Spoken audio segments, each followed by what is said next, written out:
I expect to rapidly unravel this mystery. Just, too big-brained for this game, you know? Too big-brained for this game. Med school, who needs it?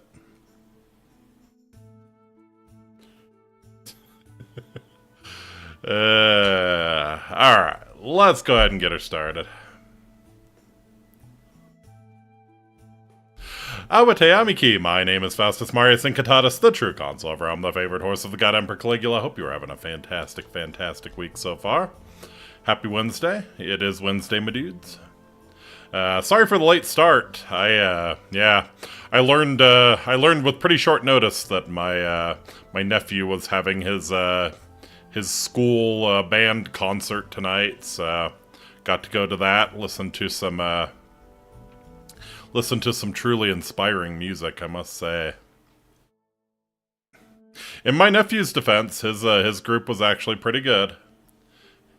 His group was actually pretty good, but some of the other ones, my goodness. My goodness.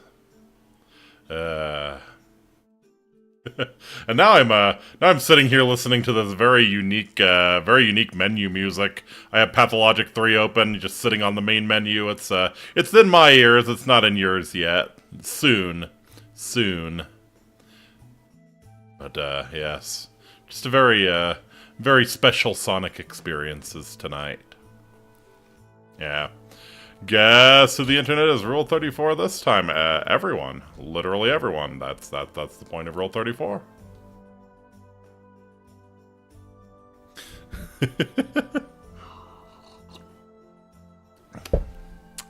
I I must admit I'm looking forward to that for that Amelia girl from that really dystopian game that the UK government just put out. The Pathways or whatever. Amelia, a cutie. Give me my, give me my terrorist waifu. That's all a man needs in life, right? Give me my, my terrorist art ho waifu. You read my mind. Yeah, I again would be shocked if they didn't roll 30 for her. That was, yeah, I actually, I watched Asmongold playing that game, today. It was, it's pretty special. Pretty special. 57 picks by now. They quick. Oh, those are rookie numbers. Those are rookie numbers. Gotta pump those up. Especially since it's a right-wing meme. You know, they don't give a shit about AI. Pump those up.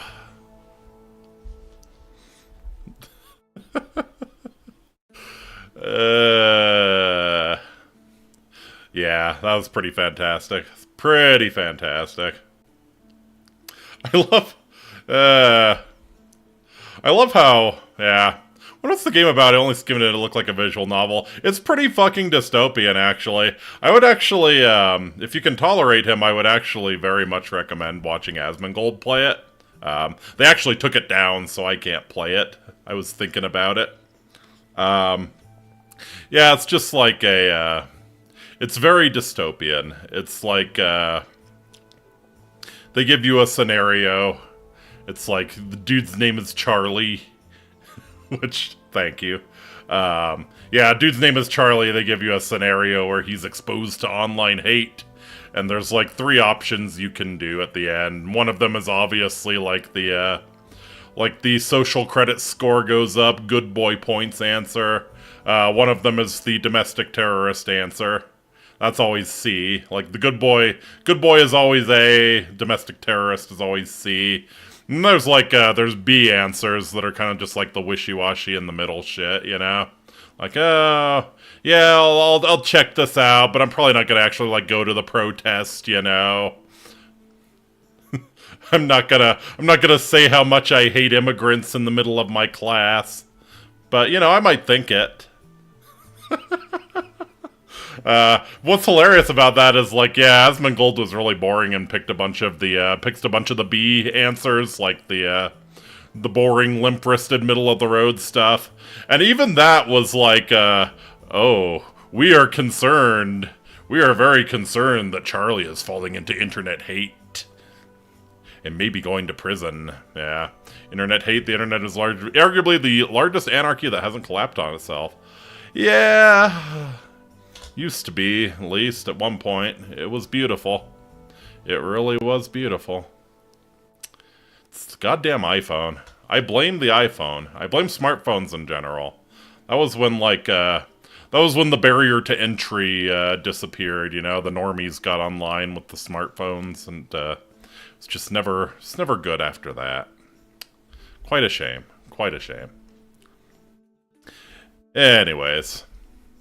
Yeah, it was, I can thoroughly recommend watching Asmongold's playthrough, especially because, yeah, he kind of takes the, it's very predictable what happens if you choose the good or the bad options, but I found it more interesting, like, how much it tried to scare you for even taking the really limp-wristed, middle-of-the-road answers. But yeah, worth checking out, I think. Worth checking out. And yeah, Amelia Acute. Amelia Acute. Anyways, we're playing some Pathologic 3 tonight. I'm excited for this game. I watched the Seth video on it, and I immediately knew it was something I needed to play. Also, this music is amazing. This music is amazing. Wheel, wheel, wheel, wheel, wheel, wheel. Wheel, wheel, wheel.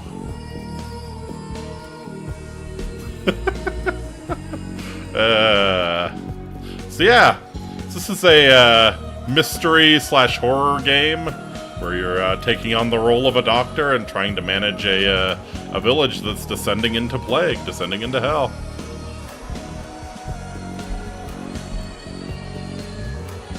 Star 34 of her just for taking on some non-white popsicles.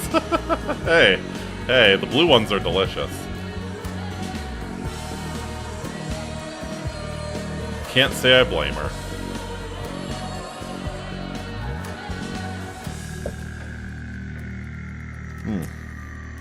Take a sip of my coffee here. Alright, let's play. New profile.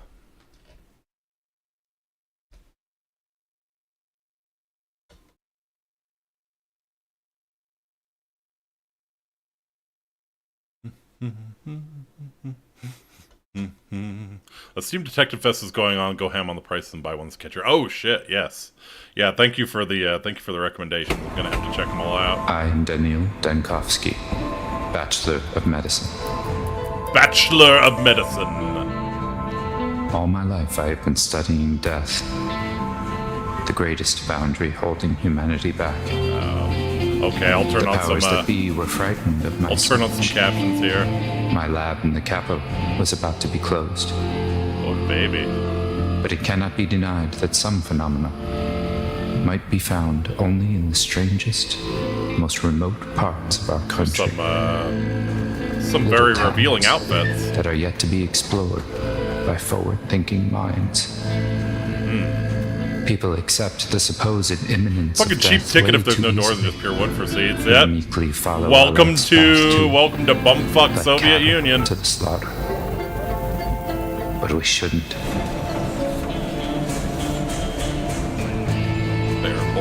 My search for immortality has brought me rumors of one, Simon Kane,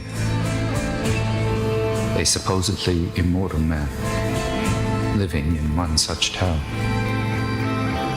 He might be just the proof all my theories need. The final patient. I need to find him, or else all my life's work is doomed. Oh, you little shits, you just stole my...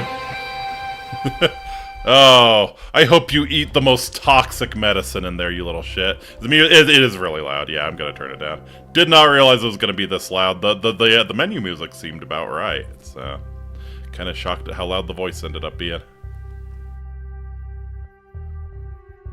Actually, the music still seems about the right level. Ooh, loading time's a little slow. Still need to pull the trigger on getting that that bigger SSD. I'm playing this on a hard drive. Probably need to pull the trigger now before the prices get even more out of control. Come on, you can do it. Ooh. Hopefully this is just like the one-time loading in thing. All the loading screens like this aren't gonna be this bad. It's giving me like some some PS2 vibes here. It's charming this one time, just don't do it again. But yeah, giving me some PS2 nostalgia. Actually, the PlayStation was, like, the original PlayStation was the one that was really bad for that. Hadn't quite figured out how to optimize discs. You can do it. You can do it. Oh boy. This might actually be a problem. This might actually be a problem if it's like this. Yee. Okay. Oh! Yeah! I saw that! Uh-oh. Uh-oh. Okay, there we go. I saw you, sir. I know what you are. I know what you are. Alright. Yeah, let's turn down the voices a little bit. I have the...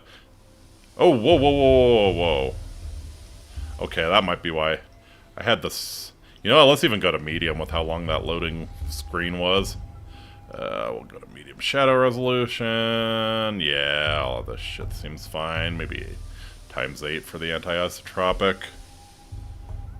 Q to apply. Okay. That should help things. Alright.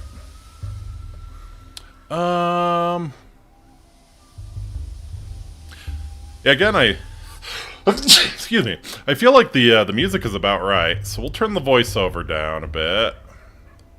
Probably the effects. It's about the same level as the voiceover. But yeah, I feel like the music, we'll take it down just a scotch.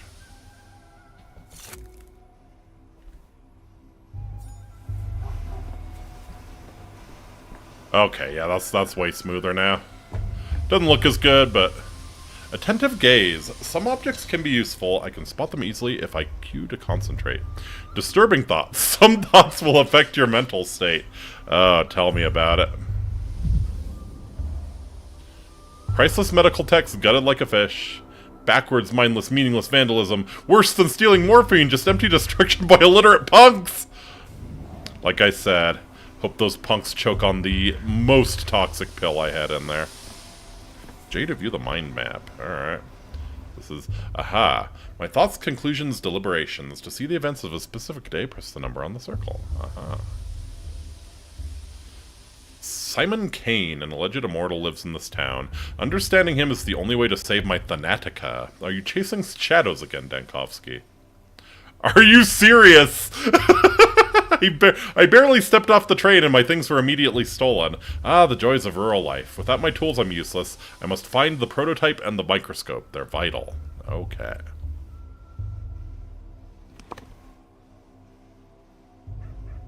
Huh. We have the gut, we have the maw, we have the marrow, we have the warehouses. The hindquarters, the tanners. You drag? Okay, you drag. The backbone.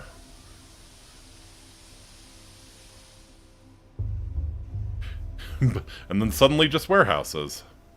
I guess... Okay, so we have the gut, we have the hindquarters. So what would that make this? What would that make this? Are we just a little too ashamed of what that is? Have to bitch out and call them the warehouses? Alright. Oh, hello. I say, a living, breathing person stepping off our train.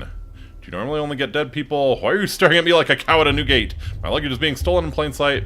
As far as my career is concerned, I suppose I'm more on the far side of the grave than the near. Some say the resurrection is not impossible. You're a doctor and dishonored. Yeah, pretty much. Oh, and I'm getting some model lag too, I see. Fantastic. Fantastic. Do you normally only get dead people? Where did you come from? The train, as you yourself pointed out. The capital, Daniil Dankovsky, Bachelor of Medicine. I'm told a supposedly, man, this game tanking. It really is, surprisingly so. I have the recommended specs for this. My class at university had a go-to answer for that question. It involved anatomy. Right. Do you city folk always take 20 trunks of shirts with you? Or did you manage to cut down to 10, sir? How about you do your damn job? Alright, one sec. I think... Yeah. There we go. I think if I do this... That should hopefully... Yeah, that refresh the model.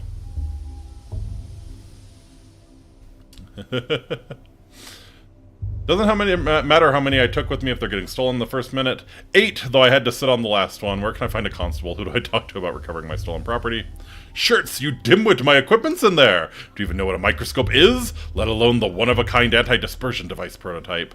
Yeah, I think probably better we don't tell him what exactly we got in there. You're a street sweeper, as I can tell from your broom. Do you not live to wake up people early and twist urchins' ears? Help me catch them, yeah. Yeah, we'll be the cool doctor. Just kids being kids. No need to be mean to them. Yeah, I kind of need my shit back, though.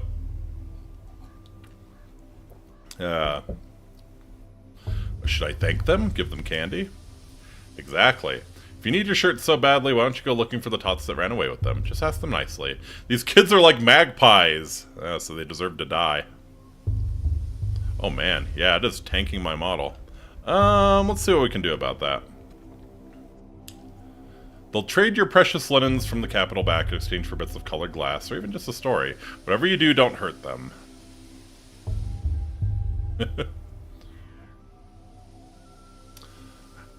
Not sure it's instruments, but I get the idea. I have plenty of stories to tell, but they usually involve vivisections. I suppose kids do like the hell yeah they do.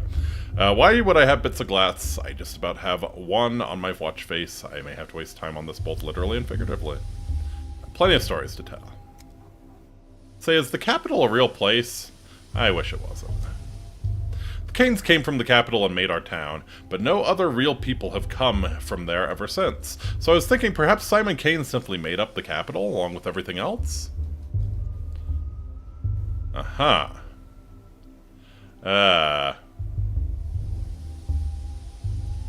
You mean they made your town? No, never mind. Trunks first, Canes later. Have a nice day. In a small town like yours, a single individual's authority can grow to be all-encompassing. I assure you, though, Kane did not make up the capital. Suitcases are missing, left in such a state. This town gave you a warm welcome, didn't it? My luggage! Sometimes I need to take a step back from the moment and think logically about something. Helps me piece the picture together. Alright. So, I mean, this is the most reasonable. Some suitcases are missing. I'm speechless at the custom of the town here. Street Sweeper says no one here will help me find the missing items. Follow the thief's trail of ripped suitcases. Yeah. The most important thing is the microscope and the experimental prototype. Ooh. Oh, dang, we got kicked way over towards Mania. Alright, let me try one other thing here to... Let me try one other thing here to sort of try and fix the issues that we're having here. And then resize this. Whoa. Oh, no. Hey! I guess it makes sense that it would do that. It makes sense that it would do that. Yeah, let's...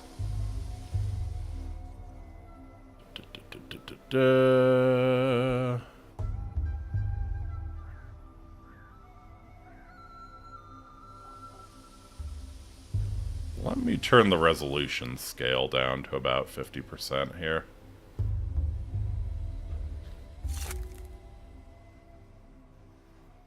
A lot of times that, I know that caused the issue with Project Wingman.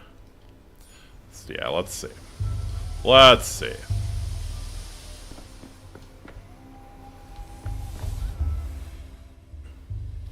Locals treat children with a strange deference. I'll have to catch the thieves myself. New shoes may I introduce you to Station Mud. Utopia. Such a serene place. If immortality still exists in our country, it would be here. Really? That's the conclusion we're drawing, huh? Day 12.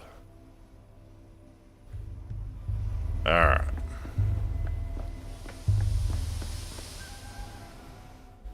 Oops. Right. What are you people talking about? Not a damn thing I can pick up on. Alright. Loot. Freshman's Watch. Nika gave this to me on my first day at university. The inscription reads, Ad multos annos. Which I wonder how they stole your ship fast. Like, yeah, you gave it to the worker. Yeah, they just, they ran right up to the pallet with all my shit on it and ran off with it. A beetle. Okay. Some arthropods live forever, others not even a day, but to the children, they're all one thing. Shiny. Okay, so I can trade the beetle to get some of my shit back, maybe.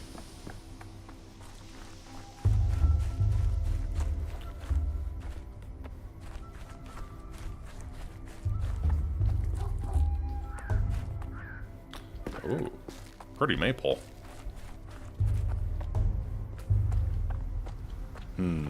No, won't let me climb up here and get a bird's eye view. Alright, here's the next suitcase. Aha. Calomel. A universal medicine made of mercury chloride, no! Cures everything minor, restores the body. Alchemists of old were wise to respect the strange liquid metal. Yeah, mercury's great for your health. Valerian extract. Sedative. Sometimes even Bachelor Dankovsky drinks the timeless classics. Addictive, less effective with every use. Okay.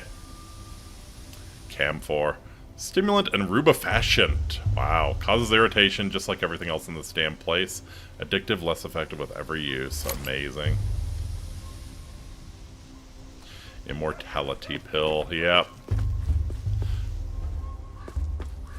Well, this dude loves mercury, so maybe we're pursuing immortality Qin Shi Huang style.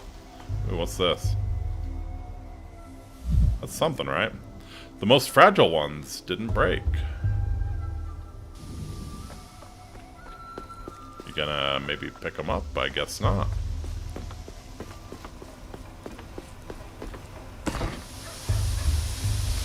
Water. Tobacco. Cigarettes are thought to have a calming effect, but nicotine is in fact a stimulant. Bromide. Increases inhibition in the cerebral cortex, which is to say dulls one's brain. Sometimes you need just that. Oh yeah. Calomel. Belladonna. Oh, I wish the kids tried to drink that. Poisonous plant, once used to put a comely gleam in one's eyes. Highly toxic, not to be consumed unprocessed. Man, why couldn't the kids have eaten that?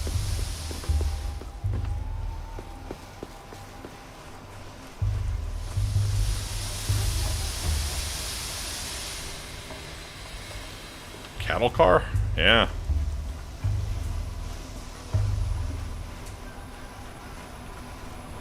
Oh, hello. Hello, you little shits. Hey, back off, you. Get away from the girls. And from me, too. I ain't afraid of Uncle Rowan when he boozes up, but I ain't afraid of you neither. I've got a knife. You can't hurt us. Got it?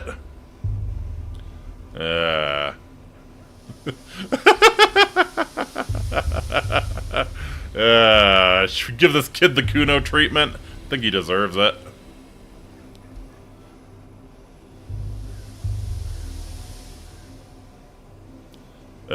My nerves are hanging by a thread this thin. Do you want to see what happens when it finally snaps?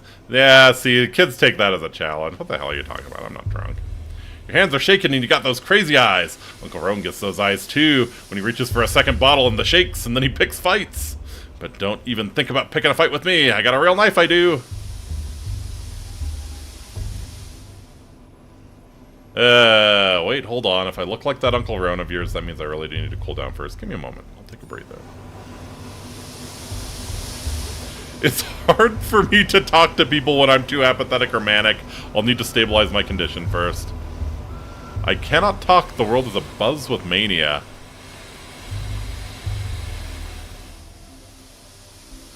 My state of mind can be changed with drugs. Some make me more apathetic, others more manic. I need to keep an eye on my mental state and supply of drugs. What a winner in life. What a winner in life. Alright. Use. More There. ease. More clear. Alright. Nuh-uh, it's quiet. It's dead already. A dead heart keeps beating for 40 days. That's what my mom says. Couldn't have been dead that long. Do it. Tack it on. Won't fit in there. It just won't. Told you we should have stuck it in the belly, not the mouth. Life's in the belly. Everybody knows that. Nope.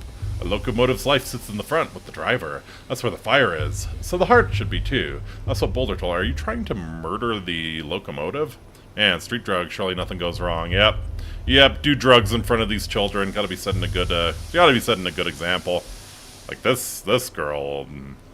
Oh, it's Jekka. Hi, Jekka. Oh, like you didn't have enough wrong with you already. Now you're stuck in this game.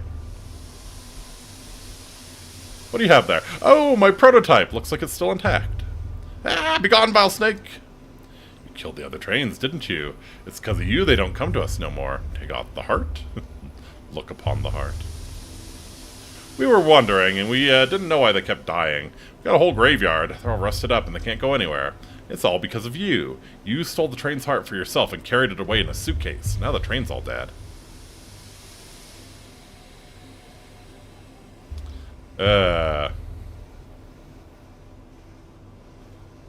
You said yourself the train's heart is at the front. I rode in a carriage in the middle. How could I get to the heart then?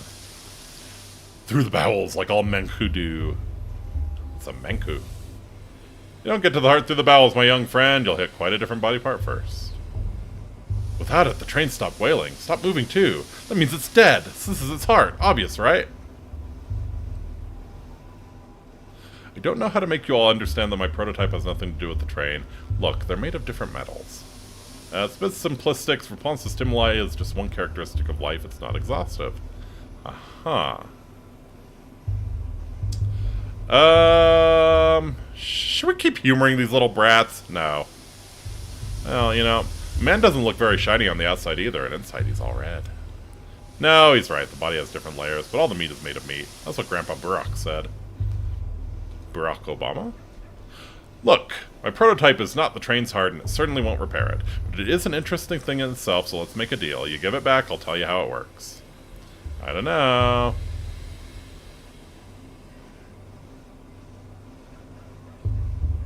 And my genius insufferable assistant will be in the tale. He could drive a saint into the grave with his rage-inducing adherence to details and thinly veiled political insinuations. Hey, it's Harry Dubois! There will be corpses in the tale, a whole pile of them. These corpses, were they stabbed or strangled? The kin must never cut, they only strangle, so if they were stabbed, kin didn't do it. Look here, let me take the prototype. I won't run away, I promise. To wind it up, you need to turn this handle clockwise.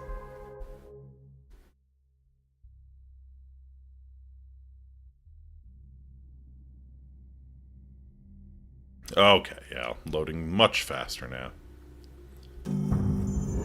Capital 2 weeks ago.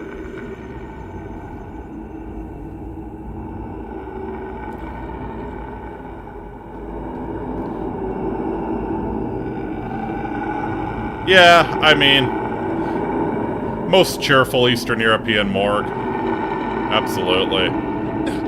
Oh, God. What actually kills you? Okay.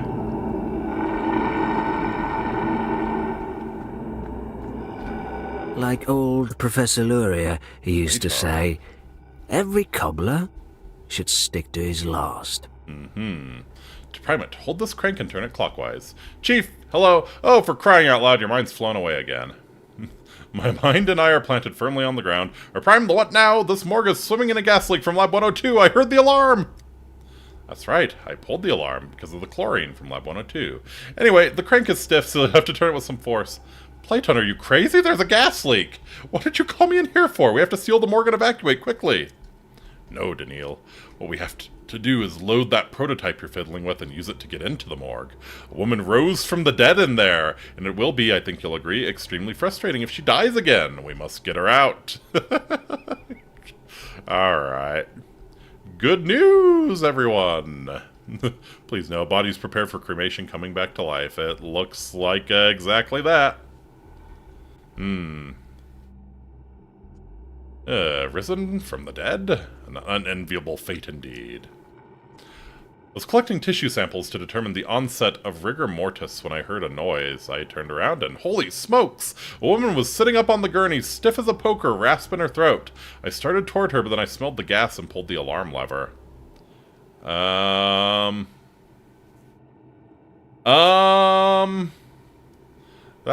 could just be like huge gas buildup or something in there. I don't know that she's necessarily back to life.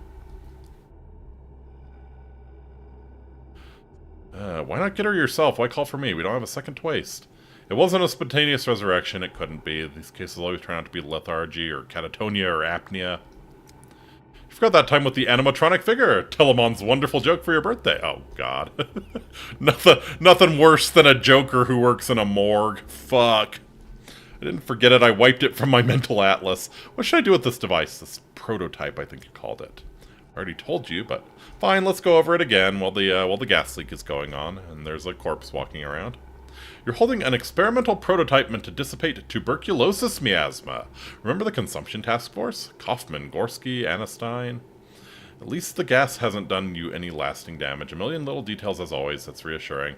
I'd feel even better if we could leave this morgue. Or of course, I remember. In the wake of I think that's Botson? Yeah. They were commissioned to make a device to dissipate miasma, but I believe it was meant for something other than tuberculosis. This magnificent gizmo disperses an aerosol of disinfectant. First you load the prototype. There's bottles of solution in the beige cabinet. Best set it on the table while you load it. You can't do it while you're holding it. Wonder if this will work against chlorine, though. Considering it was designed for mustard gas, yeah, then it should work against chlorine. Looks like sometimes you gotta introduce a little anarchy. I load it, then what? Next, you wind the prototype up. To prime it, hold this crank here and turn it clockwise. Okay. The crank is stiff, right? Do we have to talk about our stiff cranks with Platon? Then I just release the contents into the gas? Correct. Wind up the crank, then release. Wind up the crank, chat, then release. Simple as that. Just wind up the crank, and then release. The gas should dissipate, theoretically. Wind, release, dissipate. Repeat until you reach our resurrectee.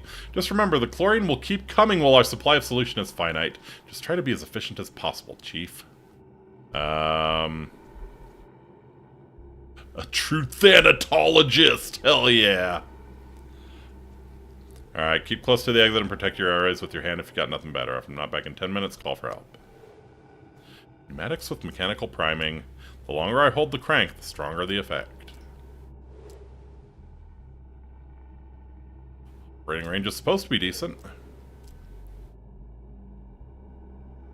You just spend fluid wisely, the more corridors is like a maze. To load the prototype, I need a stimulant, an anesthetic, and a toxin.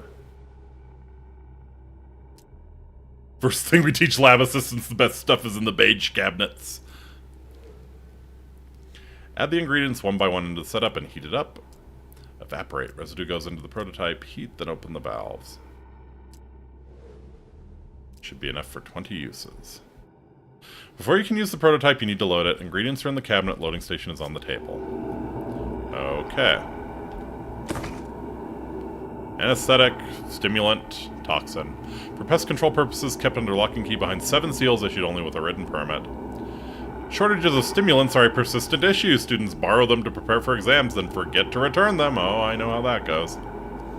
Anesthetic from the Institute. Easy access to an endless supply of pharmaceuticals can lead one to addiction. No. Say it ain't so. Load the prototype. Disinfectant solution consists of 3 ingredients, a stimulant, an anesthetic, and a toxin. Okay. I bet we're gonna have to, like, scavenge for different kinds of stimulants, anesthetics, and toxins. I need to put the items into the slots, then press the load button. Okay. Let's do it in order. Stimulant, anesthetic, toxin.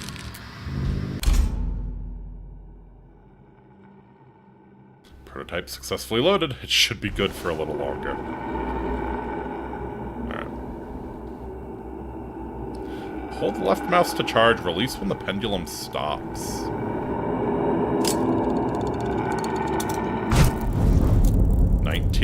Haha. But who's counting?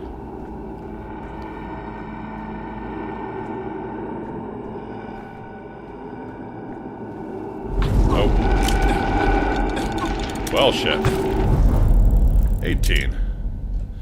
That one kind of took me by surprise.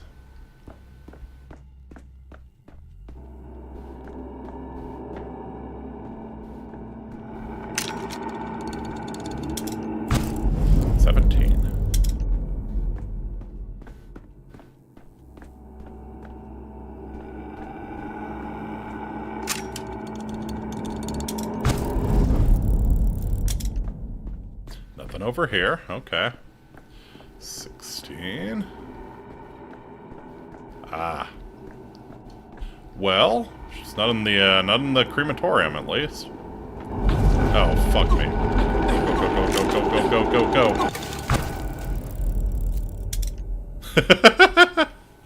Okay, so I guess you just flip back here. Let's see now.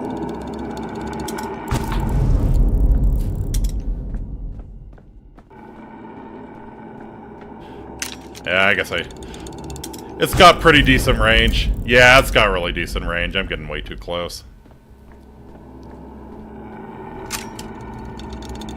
Like, pretty much as soon as you hear this shit.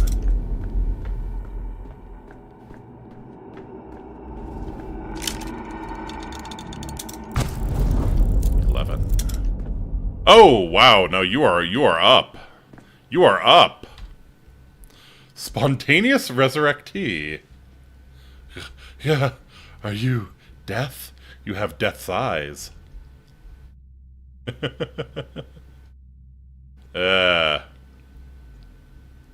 have the eyes of a man who's just walked through 40 meters of poisonous gas without protective goggles. Amazing. At the end of the tunnel, there's a second tunnel. Gich. Alright. Alright. Yeah, can you hear me? Focus on me, hold on to my voice, try to stay awake. At the end of the tunnel, there's a second tunnel. What does that mean? It means that when you die, there's neither life nor death, but something else entirely. That if trains were worms, they'd tunnel toward you underground. Or it's just nonsense that one was disoriented and hallucinating. Yeah, I think it's when you die, there's something else entirely. Like a coin falling on its edge, or a Mobius strip. You shouldn't concern yourself with such things, though. Can I have my prototype back? Take it. Spin's all boring, clockwise only. Grandpa Simon has clocks that spin every which way. Besides, the train's already dead. Couldn't save it in time. Grandpa Simon? You mean Simon Kane? I'm here to meet him, actually. We've only got one grandpa between us. Oh. Oh, no. Oh, no. Oh, no. Is everyone in this village at least cousins? That would explain a lot. That would explain a lot. What are those special clocks he has? I'm sick of this game. Go away. We're going to play cat in an old hat. We still have time before the sun sets. Wait, what about my microscope? I'll trade you another tail for it. We didn't take your microscope. Didn't expect you to know that word. Even some people in the capital don't know it. Now, where is it then? The prototype is my right hand, the microscope is my left. I can't collect data without it. The dogheads must have taken it. Khan and Notkin got a deal. All the war spoils get split down the middle. They don't care about hearts, not in any of their many faces. Why would they need another one? What does your microscope do? Is it alive? Kind of metallic pipe fitted with lenses. You use it to look at small objects and it makes them large and detailed. Oh, a kaleidoscope to look at the colorful town. You can do it like Capella. I'm not much of a singer. Neither is Capella. Aha. So as it stands, you pass my belongings along to some other gang and I need to go to them to get my microscope back. Am I right? Khan must have given it to Capella as a gift. You stupid. She hates kaleidoscopes after what happened to that stained glass. No, Khan wouldn't have given it to her. If it's something that changes things when you look through it, he must have given it to Grandpa Simon. Grandpa Simon loves things like that. Oh, Khan wouldn't give it to anyone, not before he looks at it himself, or after either. But he's honest, even if he's wicked. Give it back to the owner. If you find him in town, he'll deal fair. Where can I find him? Well, if they brought your micro-kaleidoscope into the polyhedron, you won't see it again. No use looking there. These kids know some advanced words. Try the stairways to heaven. The dogheads like them. They think they look like a polyhedron. There's one right here, in the maw.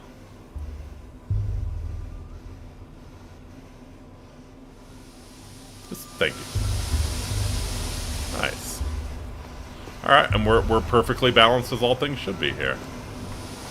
I guess my responses were apathetic. I got the prototype. In the capital, it just seems like an amusing trinket, but I'd hate to lose a unique invention, especially one so dear to Platon. Second tool is stolen by a different gang of children. I'll have to search the town for it. Not the guided tour I hoped for. Oh, who wants a guided tour? We'll figure things out. Oh!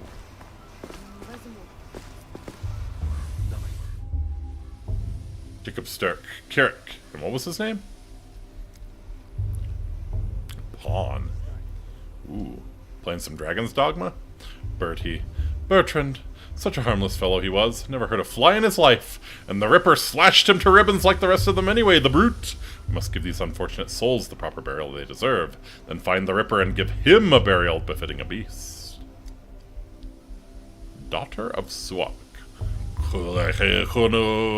Do not act rashly. Give Kirk to me. I'll pay you back in kind, in herbs and blood.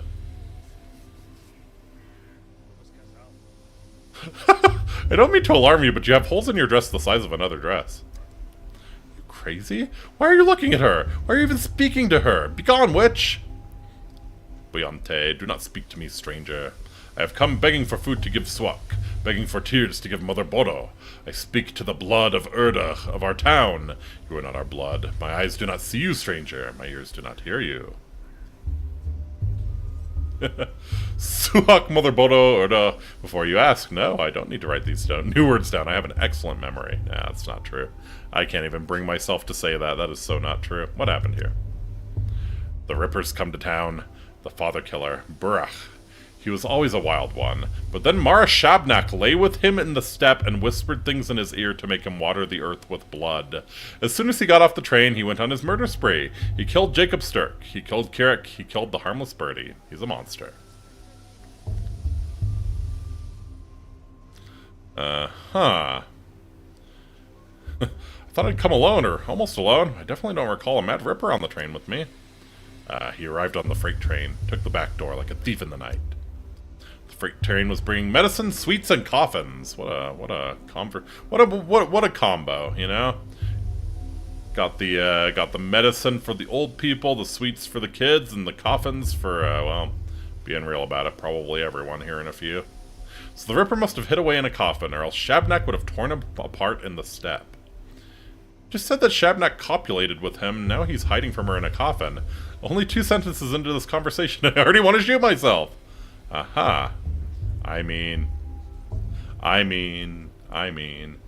Definitely are some women that you probably want to hide from them after you've finished copulating. Beyonte, hear me out. Blood of my Erdach. Swak sings of a fierceness, a sharpness inside the one you call Kirik. Give his body to me. He is dead to you anyway. You will bury him, and he will rot away until nothing is left. I will bury him, and Suak will eat him, and drink his savagery and his sting, and sing an Upane Dun, an herb song in his gratitude. She'll give us twire, and we'll brew lots and lots of twire wine? What the fuck is this conversation? She will give us Ashen Swish, the harshest of the herbs. B. Cheleneb. Ashen Swish is a cruel herb, a bad herb. It thrives on blood and spite. Swak sings that we will need plenty of Swish soon. Yours is a burial into emptiness, but mine will be a burial into Swak's womb. I am at your feet, Hein Chanud. Good people, give me the one you call Kirik. What the fuck have we walked into, man? Not gonna ask what the festival is about. Yeah, I think we can probably hazard a guess, right? Yeah. Should we give her the body, maybe? He doesn't seem to have any family, and without them in the picture, I guess it doesn't matter if we bury him or the kin do. Who knows? Suppose we do get a great cropatoire. Corpses used as fertilizer often around these parts. They are... If you're burying them, they're being used as fertilizer. But they aren't just going to use him. They'll desecrate him until not even Shabnak can recognize what's left. That's what you're going to do, isn't it? Isn't it, step girl? Say it, and don't you dare try to lie to us. I am at your feet, Hein Chanud. Good people, I promise there will be no desecration. We will take his name so it holds his sharpness no longer, and we will lower him into Swak's womb. Everyone will forget him, forget the wicked murderer Kirik, and only Ashen Swish will remain. I knew there was a catch. Wicked or not, you can't just bury a person without their name. Everyone has the right to be remembered, if nothing else. But he really was a wicked man. The rare time someone remembers him at all, they never have anything good to say. Perhaps it's for the best if everybody forgets him. What an ethnographic goldmine you've got here. It's a shame I'm not an anthropologist, right? Right? I kind of want to write an ethnography seeing this shit. They'll take the name of this Kirik? What does that mean? A touch of our eyes, a touch of our fingers, and the name melts away. The one they used to call Kirik will become a gift to Swak instead. He will have no grave, and there'll be no man in the memory of the people. Speak to me no more, stranger. Your words are poison. I must admit that clarified nothing. Let's hand over the body. I'd rather avoid a falling out with the kin. It will only lead to more trouble down the line. What do you think, stranger? You certainly look important. Maybe you have some brains to back it up.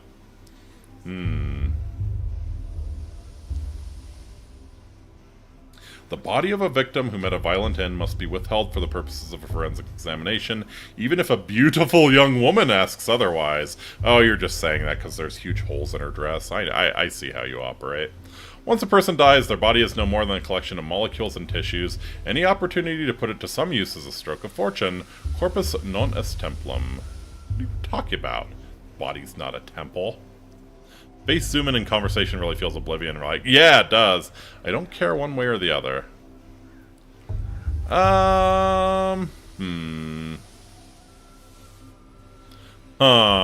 What do we think? What do we think? Do we want some, do we want to put Kirik to use making some good booze at least? At the same time, yeah, probably keeping him back for a forensic examination might be useful. What do we think? What do we think?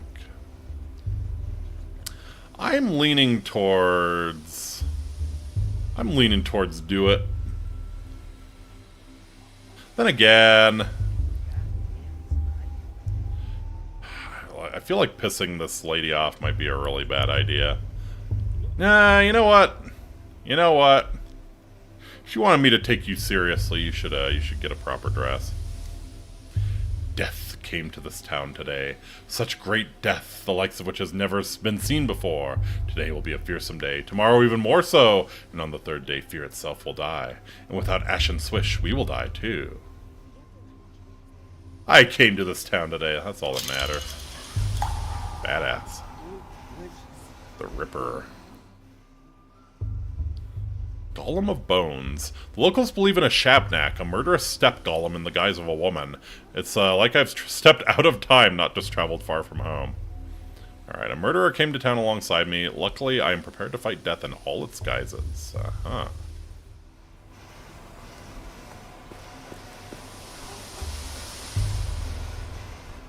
hello. Adong. Enebibasheb. Enebibasheb.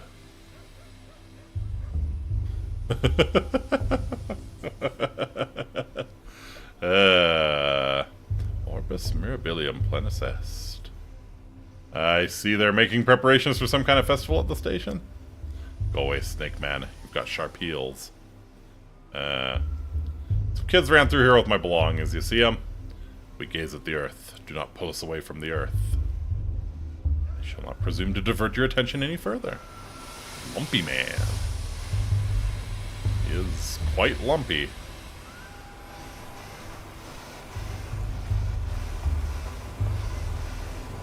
Alright. Oh, I got flipped, turned upside down here.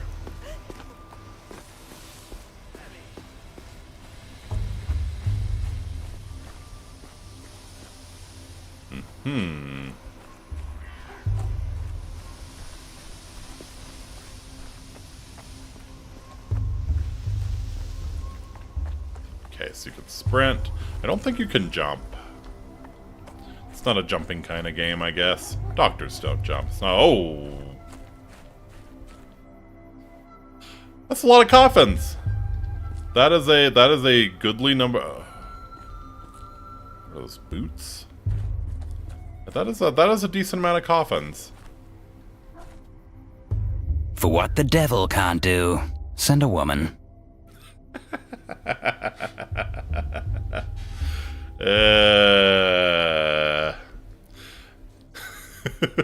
The devil can't do, send a woman.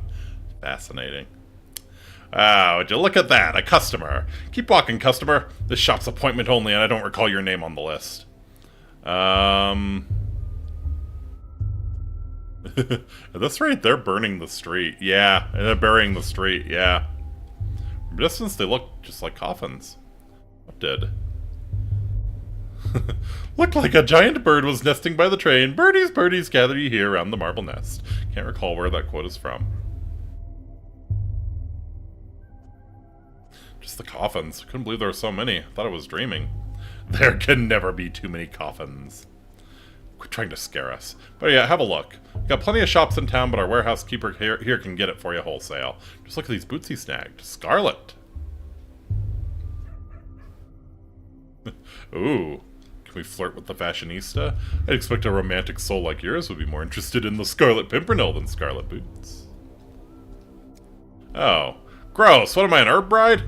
They run around naked, trampling the grass and flowers. I want to run around in something pretty. Like boots from a coffin? The coffin's the best when you need a chest. Checkpoint guard wouldn't dare open it up out of respect. It's inhumane. Meanwhile, it's overflowing with 100 pairs of scarlet Saffiano leather boots, Texan duty-free. Saffiano leather? These are bog-standard military boots that have been dyed wrong. You a tax inspector? Can't imagine a duller job. Keep your nose out of other people's coffins, then. Once someone goes in, who knows what happens? Maybe they never died. Maybe they never existed at all. We're talking a lot about wiping out someone's memory, making them not exist. That's probably going to come into play. Of course, if I start poking around coffins, how will you exploit the public's fear of death for your smuggling operation? Grief. I've heard of an elephant man. Is this the worm man, then? I've only seen such poor, disfigured creatures in an anatomical theater. Alright, the town lives on imports, so here the warehouse keeper is king. He says the contents of coffins are not always what they seem. I wonder. Dear Lord, that's a lot of coffins. Saying we saw a face in the coffins?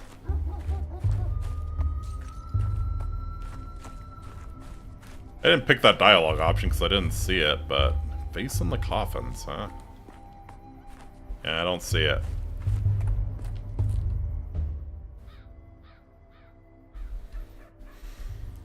Yeah, that is an impressive amount of coffins.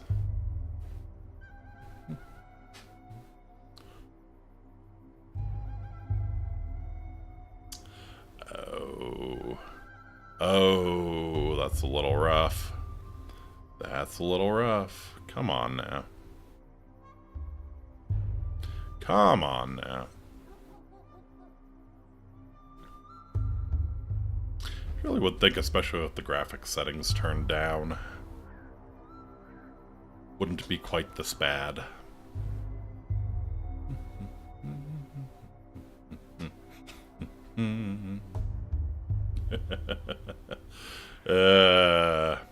But yeah, Seth was right. This game is trying to be very artsy.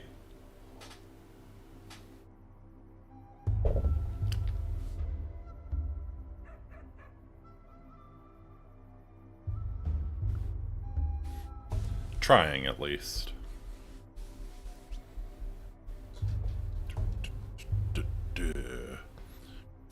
Here we go. No! No, no, no, no, no, no. Mind is affected by interaction with specific objects. They're easy to spot if you enter concentration mode. Aha.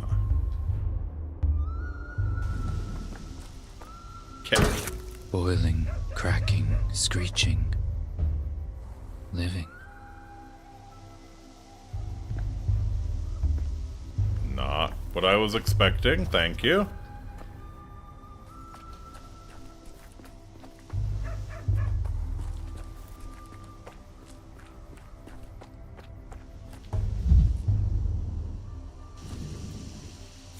I'd rather not hear this. There we go. There we go.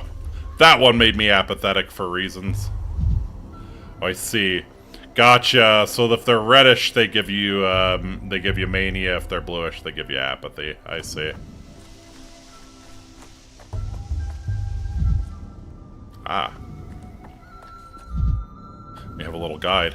I want to go down the path the guide is not pointing me. Oh, never mind.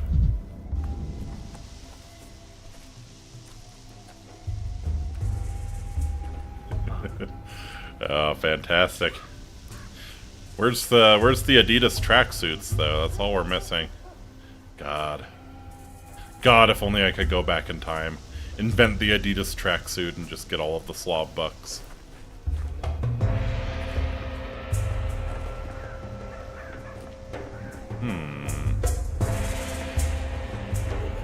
Oh, hello. Oh! It's a kangaroo mouse! Children have rats, adults have bulls, step carriers of contagion. Though I've read about these little marmots. Adorable.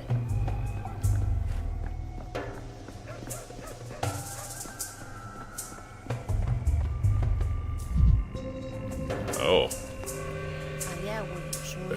Bear bull, bear bull, bear bull, bear bull, bear bull.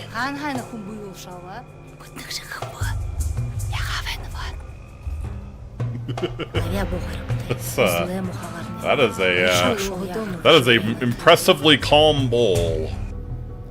Ah, my good little bull, blunt-mouthed, broad-browed, please forgive us. You're silly, Urja. You always have been. He's returning to Bostorak, to Bodo. We are leading him into the bosom of his mother and father. Why are you asking him for forgiveness? Because Bostorak is dead, Aina. This little bull's whole life, he didn't know that the most beautiful creature, the immortal Bostorak, was waiting for him. Now that he knows, Bostorak is dead. Buha will find his father's silent corpse. How can we not pity him? I thought there was some kind of festival happening in town, but you're just talking about death. Yeah, I think that's the point of the festival. Who died? Bostorak, the father of all Katang, people and bulls. We ask Swak to bring him back. You're the silly one, Aina. Swak didn't eat Bostorak. How could she? He's bigger than her, stronger than her. The immortal can't be killed. He chooses death himself. We ask Bostorak to change his mind and come back to us as children. Aha.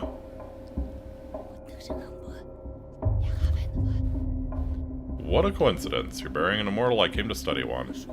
Actually, some animals like lobster. should we go Neil deGrasse Tyson on their asses? I think we should. You know, some animals like lobsters don't undergo natural aging and death. They can still be killed by external forces, though. Yep. They'll all be kissing themselves in the mirror soon enough. Bostorak is not an animal. Bostorak is the father of all Katang. Oh, yeah. How can I explain? We herb brides walk barefoot so that we can always hear his heart. Tonight, it stopped beating. His children are afraid without their father, so we ask him to respond, but I feel he has died. A fang or a claw was thrust into him. I feel the wound bleeding. Rust has soaked into him. I feel the rot squelching underfoot. Quiet, both of you. You know nothing. Boss Turok can die only from gloom. We'll cheer him up, feed him, and show him our joy. We will bring the last aurochs to his bosom, then he will remember us and return to us.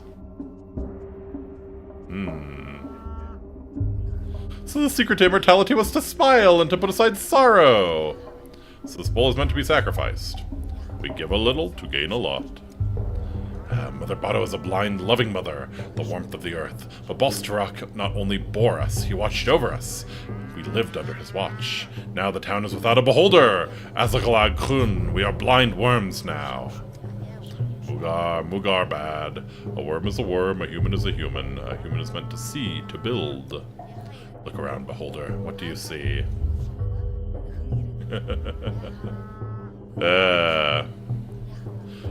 Said the beholder is Boss Turok. Who am I to contend with him? Any gaze might turn out to be Boss Turok's gaze. These things can't be foreseen. You haven't looked closely. Go further. See our celebration. Look at the last aurochs. What do you see in all this? Tell Guga afterwards. Oh, how could I forget Guga? Magical.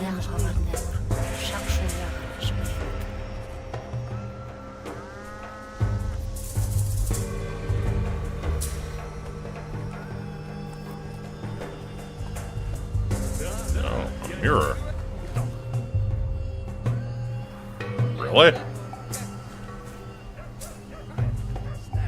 Optics, vision. Their answer is in mirrors. Yeah, fuck your mirror. Okay, so new guy just comes, breaks a really expensive looking mirror, nobody gives a shit. Oh. Oh. Oh.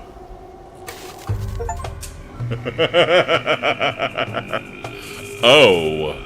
Is that an elephant? Oh no, that is just a gigantic fucking bowl. Wow. Wow. Absolute unit.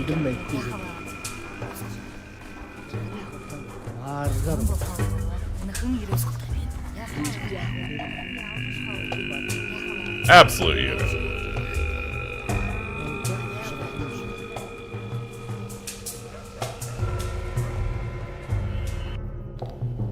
My eyes touch you, beholder. With throat singing in the background. What was that? I just saw some sort of... What did you see, beholder?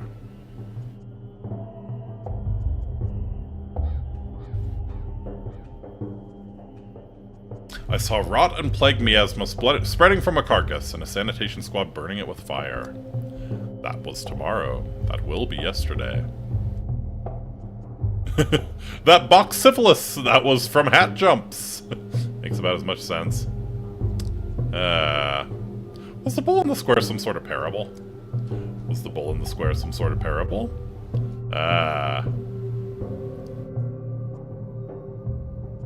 They already explained it to me. They're taking it to Boss Turok for his entertainment. Yes. Symbolic, exhaustive, tasteless, too obvious. Should we turn into Art Cop again? I think we should turn into Art Cop again. Tasteless, too obvious. Thank you for your vision, beholder. You see more widely than others. We will remember this. If you see something else unexpected, don't be afraid. It's just the eyes adjusting to our current place and time. Keep moving forward.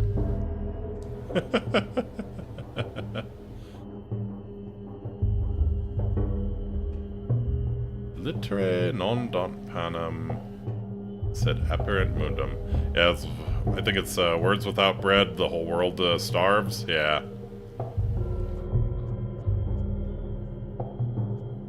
That's a good one. Words without bread starve the world, I think, is what that is. I really do need to study Latin more. Oh, God.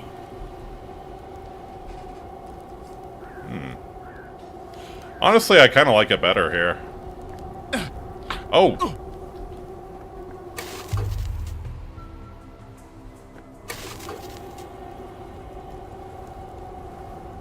Can I? Okay, well.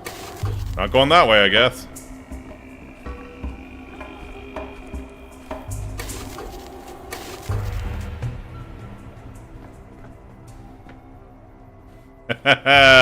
Ah, the town's most talented painter. What a treasure you are. What a treasure you are. You know, there's probably some art gallery owners, you know?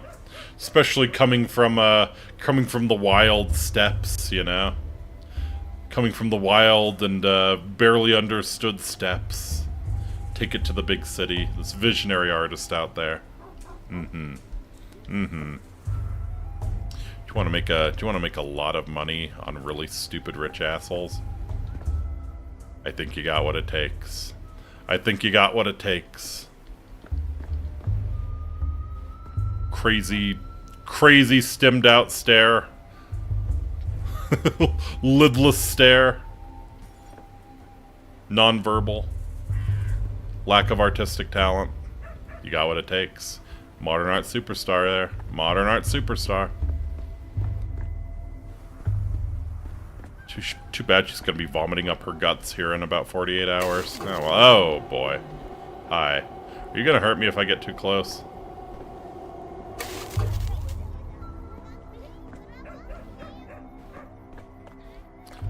I need the little shits who stole my microscope. I ain't forgotten. Is that a fucking... What the fuck is that? Oh, no. Oh, we got some Miyazaki shit going on here. Hi. What the fuck? I'm the only one alive in this town. Immortal. Ah, there you are. Finally. I thought you'd forgotten our agreement. I hope you're ready. Have you memorized your lines? Aha. Of course I did. I always have 2 or 3 lines ready in my mind, and I choose one before responding. I forgot about that. Little shit stealing our shit. Every wrong is recorded, right? I take no joy in seeing another player who likes to improvise. Your charge is but to read your lines and not invent them. Tragedian and executor. Okay. Wait, is this really the guy? Looks the same, but the outfit's all wrong. Did our guy wear a coat? Costume is more suited to an antagonist.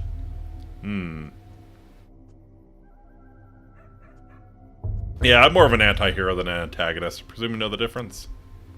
That makes you an ideal candidate for our anti-production. I am Mark Immortal, the director of the local theater. And you are? Daniil Dankovsky, doctor, just arrived from the capital. Magnifico! You see, the actor we've been waiting an eternity for has decided to sabotage the rehearsal. He would do us a massive, titanic favor by replacing him, even if just for a little while. Oh, I've dreamt of acting on stage since I was a boy. What must I do? Ah, perfetto. It is simple and indeed natural. You need only react to your colleagues' lines and thus create a scene of unbearable dramatic tension. Our performance is quite simple. The main character has just arrived in a remote town and quite accidentally stumbled into a curious rehearsal, in which his fate will be decided. Who knows? Perhaps he'll die at the end. I am ready. Is that all you have to say? Why do you stare like that? I see it in his eyes. His mind is looking for a line to mumble. I say we start the scene with a backhand across your face. I say again, he is no leading man. He is unfit to even play a villain. At best a background player, a body, standing there to fill the stage. It is the step healer's son who ought to take the role, or that young girl who crawled out of her grave. They have such pathos and such a verve. What does this one have? A coat. I see you are awed by my coat. It is perfectly understandable, but envy is a low sentiment. Quod erat demonstrandum. The coat is but a prop. Beneath it, who are you? And you? Who are you behind the mask? I'm a walking shadow of the slain, a being of words unsaid, a specter of regret. This is a hint I'm not supposed to get just yet, but which will become clear later, right? My, that's too pretentious by half. Yeah, this is a hint I'm not supposed to get just yet, right? And that is the heart of our play. Our main character, a doctor and a skeptic, encounters the unknown for the first time. He built his whole life around empiricism and scientific inquiry. What will he do when death addresses him directly? This isn't literal, right? A hero in a play speaking to death or the dead is usually a metaphor, an illustration of his thought process. Well, if that makes it easier for you, we can say it's a metaphor. Play it ambiguously. Leave the audience guessing. But wait, I don't want to be a metaphor. I was promised I'd be the true voice of the dead. What kind of spoil sport ruins a play like this? I told you he couldn't hack it. That's it, I'm out. Metaphor. Pfft. Not an Atlas fan, huh? And you, I see, are never happy with anything. Sounds like a failed actor to me.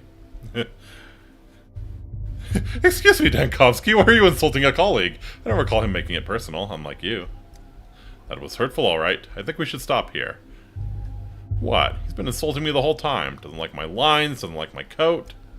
He isn't insulting you, but your character. I thought you could tell the difference. And I thought you were deliberately blurring the difference, exactly.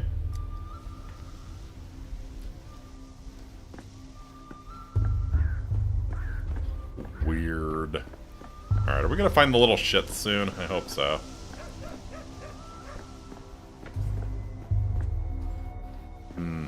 Gotta say, I was expecting another vision of the future here. Oh. Impossible geometry. Wow. Wow. Wow, what? Wow. Ginger. Oh, God, there's furries! Well, what is it? Can you see the future? Let me look, too. Gimme. Oh, wait your turn, Pipsqueak. Just let me take one look and then I'll give it back. Ew, there's a bunch of bugs and little hairs. Doesn't look like much of a future. Kids aren't gonna have much of a future if you keep fucking with my microscope. Why are you using your dog's eye to look? You're not an animal, you know. Yeah, but an animal might see further, though.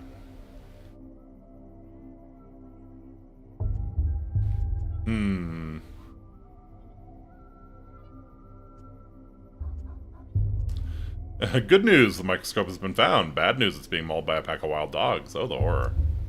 Oh, it's you. Hey, your thingamajig's busted. It doesn't show anything, just some bugs and weird little hairs. Maybe that is the future? Like in many, many years, nothing will remain of us on Earth but bugs and hair? It's very sad if you think about it. It only shows bugs and hairs because you're pointing it at bugs and hairs. See all those different glass pieces inside? Glass like this shows the future when you look through it. Everyone knows that. Grandpa Simon loved making all sorts of things with glass. I've only seen thingamajigs like this at his place. Yeah. Why did you steal from Grandpa Simon, you bastard? That's why he stole it back from you. It's called justice. Aha. Yeah, this is my microscope. What, you don't know, mister? He doesn't know. Spit it out, you monster. Where did you get this thingamajig from? What did you do to Simon? It was you, wasn't it? Wasn't it? Yeah, what? Calm down, what don't I know? Just give him back the thingamajig and let him go on his merry way. It's broken anyhow. Can't see any future at all. No. Grandpa Simon taught us what doesn't take effort doesn't deserve effort. If we just gave him back the thingamajig, there's no effort in that. I have a pocket watch on a chain and it definitely shows the future. Let's make a deal. I can give you a cuff on the head for it. What did you just say? Say that again. Calm down, Pipsqueak. Don't get angry. He's not from around here is all. He doesn't know the rules yet. Hey, mister. You're new here. We'll let it slip this time, but you should know. You can't mess with kids around here, and you definitely can't hit them. Oh, no wonder you're all such shits. If you do, just try it. We'll kill you. I never expected the conversation to take this turn. What's that shiny thing hanging off that chain? Show it to us. Ooh, a watch. Pretty. Let's make a deal. You give us the watch and we'll give you back your thingamajig. Just show us how it works. Well, yeah, we're still curious. First the trade. The watch for the for the microscope. I'll show ya. Aha.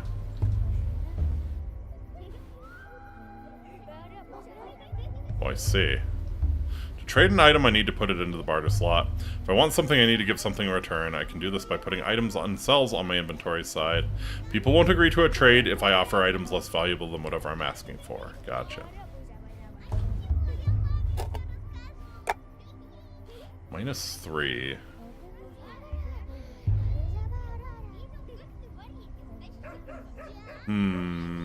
What if I gave you the beetle? I could give you some tobacco.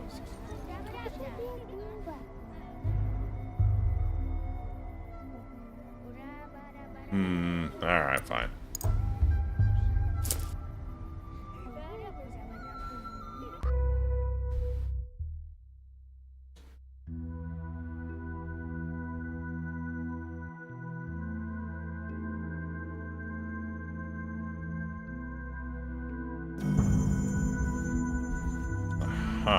Back with Platon, huh? They'll go to any length, Chief, but our lengths are longer.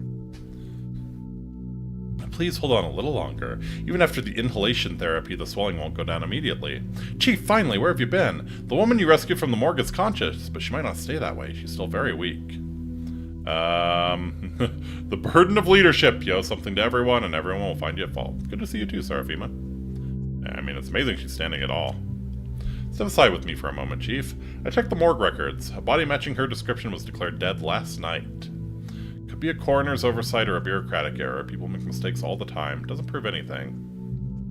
We're searching across the country for miraculous resurrections. One springs up right under our feet, in our Institute's morgue. That's irony for you. Don't awaken the thrill of the hunt just yet. If this is indeed what we both think it is, we need to keep cool heads. Yeah. Not claiming it does, but imagine for a second. Now let's stick to the facts. I spoke to the orderly on duty last night. He also confirms that our subject showed no signs of life, and Platon himself was there when she woke up. Our subject? Slow down, Seraphima. We don't yet have proof she meets Thanatica's criteria.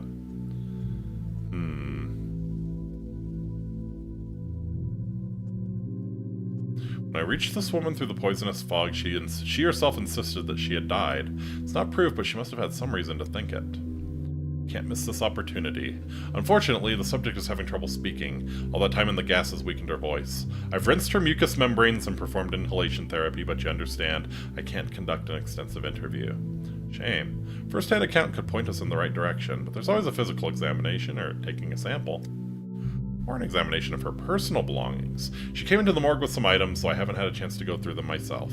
I left them on the table by the back entrance. Will you take a look, Chief? Perhaps there's a clue. Ma'am, would you allow us to examine your things? I mean, if she's literate, you could just have her write. Okay. Hello, do you remember me? I'm Bachelor of Medicine Daniil Dankovsky, head of the Thanatica Laboratory. Last night I saved you from the site of a serious gas leak. The man with death's eyes. Uh-huh.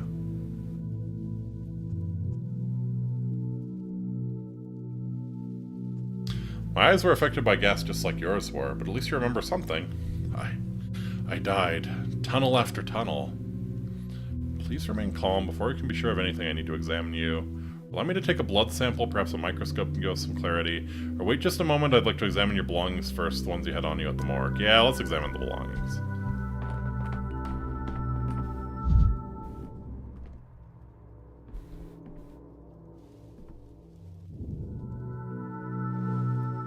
Are Lazarus's personal effects from the morgue?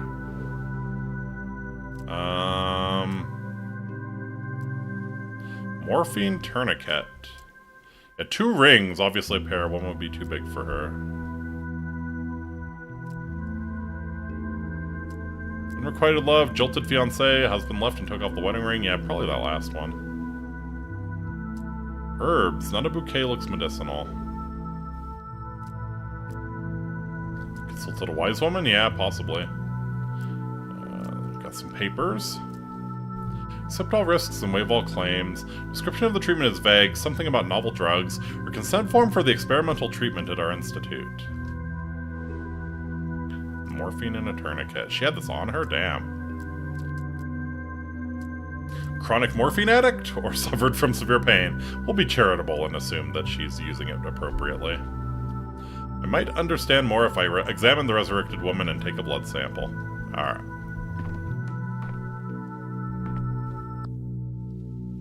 Breathing is a bit easier. Talking is still difficult. Yeah, let's examine you.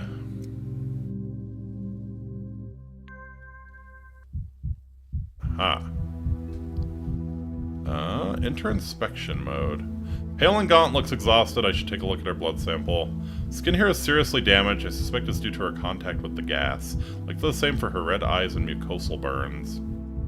Bruising, redness, a rough injection? Seems like she had an allergic reaction. She signed a consent form for experimental treatment at the Institute. Okay.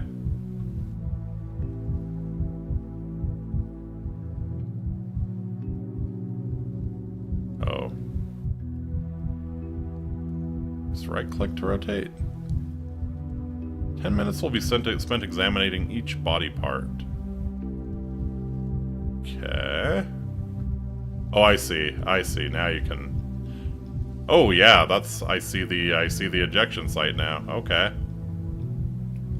Alright, how about your back? Oh, yeah.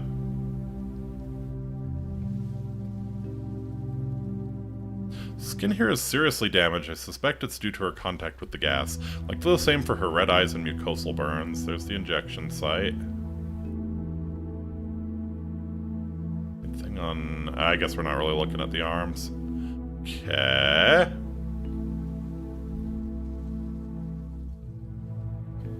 Oh yeah, that's a lot of injection. Okay, you're clearly a morphine addict. Bruising from repeated injections, the consequences of attempted resurrection. Morphine? She did have some with her, yeah. Anything on the hands? No. Arms reverse. Looks... So, hands are surprisingly clean. Alright, how about the legs? Okay, skin here is seriously damaged.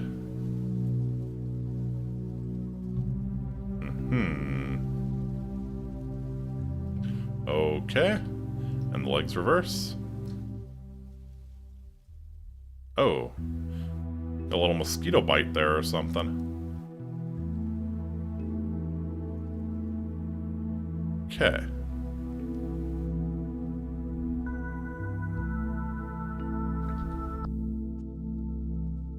Alright, hope your blood test will tell us something.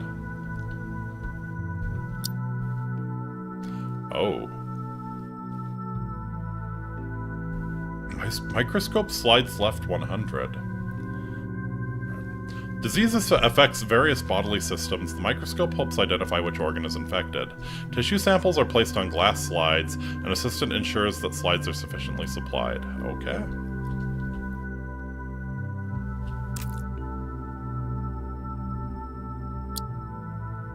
Sample taken.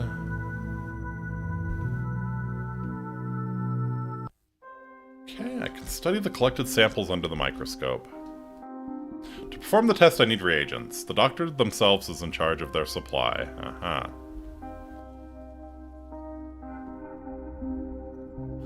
Thick blood drops, spontaneous resurrectee. Preparation of capillary blood taken with a needle from the patient's finger. Study allows the evaluation of cell morphology and the identification of various types of pathogens. Alright. Let's examine. Oh, jeez. Okay. Microcosm. By adjusting magnification with W and S, I need to find the red bacteria in the sample. Alright. Scroll wheel to adjust focus will allow me to see bacteria better. Lifespan of the culture is limited. I must act quickly. A dead sample is useless. Oh, shit.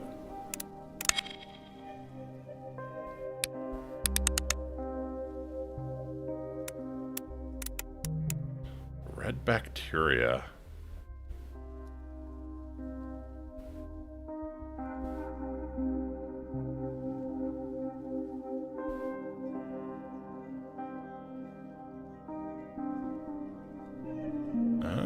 Do we see it? I probably missed it, didn't I? Oh, maybe there?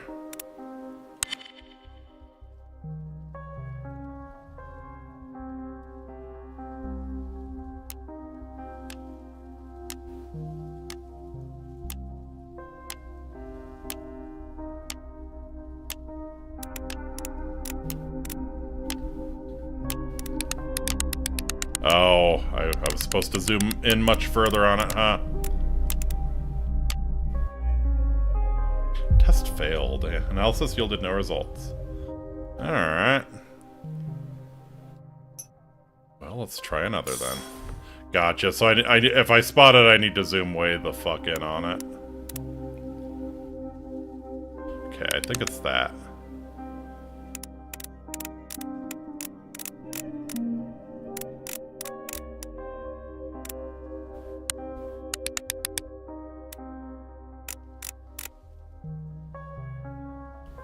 The red bacteria.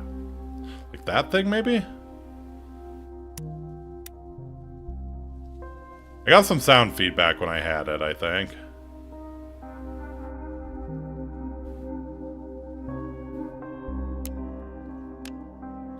That thing?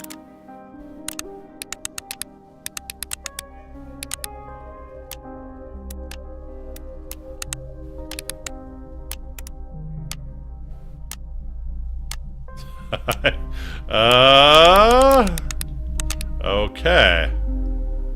Analysis yielded no results.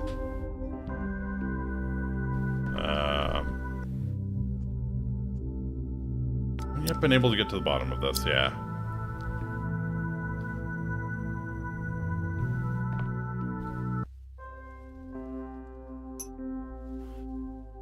Is it supposed to be red? That's what it said. Look for the red bacteria. Okay.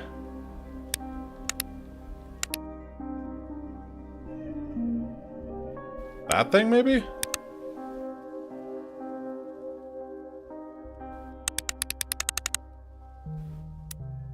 And yes, I did see it. Okay.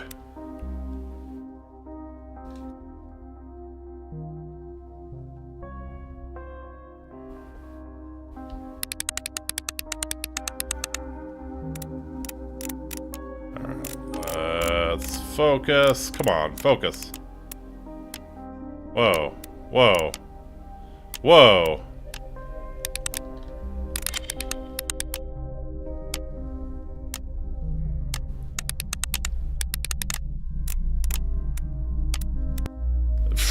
Okay.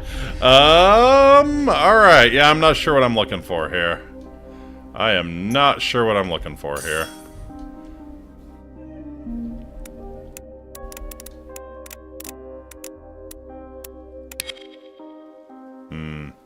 There it is. It was in front of us.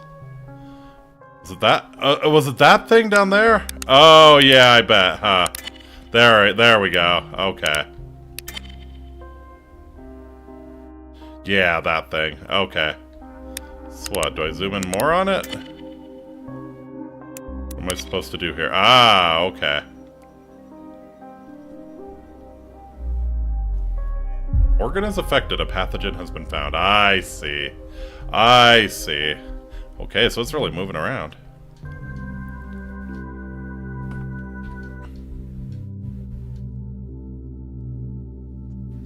Rest and I'll take another look at the things you had with you when you arrived at the morgue. One less logical avenue remains. Together with the examination and tests, the picture is more or less complete. Our miraculously resurrected woman has late-stage leukemia and injection marks on her body. Oh, hence the morphine, so she's managing pain.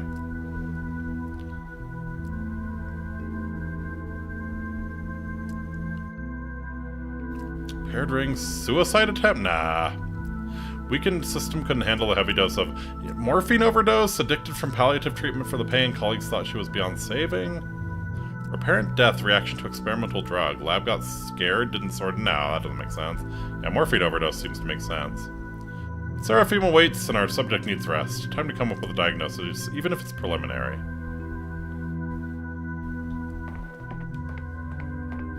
Need to do the reverse transcriptase test again. Pretty sure we missed the heat mark in the 4th series. Shed any light on the case. I'm loath to jump to conclusions, but could Thanatica have discovered some genuine phenomena?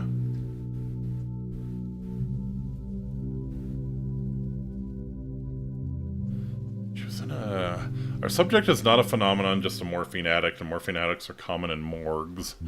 It's not really a satisfying... She's terminally ill and may have swung from one extreme to the other, from self-treatment to our institute. Don't know what medication she took or how they interacted. I suppose so, but how do we explain the most astonishing part, the resurrection? Why did a gas leak revive the subject?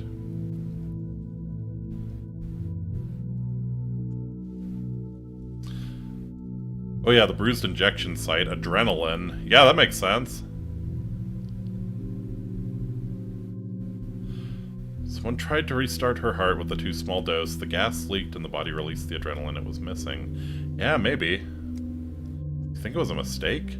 Subject ended up in the morgue due to negligence? She wasn't actually dead yet, and by coincidence, an unaccounted for factor revived her?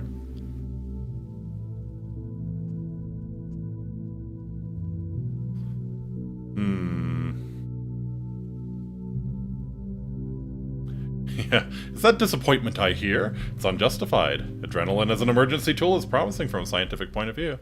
Research will one day bear fruit. So, that means she wasn't dead after all. The woman who supposedly came back to life? Alas. What's your microscope even for? Doesn't show the future, doesn't raise the dead, it's just a toy, really. Breakthrough can't happen in one single movement. It takes a sustained effort. Every step feels small at first, but we'll learn to resurrect the dead one day. Alright. If we can't see the future in that glass, then we're off. We've got important things to do, after all. Yes. As do I. I'll leave my things at my temporary lodgings, then head to the Crucible to see Simon. I'm ready. I'm ready. I've overcome this town's first hurdle. If I keep up this momentum, my trip won't take long. Oh no, the big city immersive theater and fourth wall breaking gimmicks infiltrated this place as well. One aspect of progress I'd hoped to escape. Oh. Enough. Why are you drowning me in details, Bachelor? Street kids stealing your microscope is an amusing anecdote, but it's not the crime we sat down to discuss 2 hours ago. Uh-huh.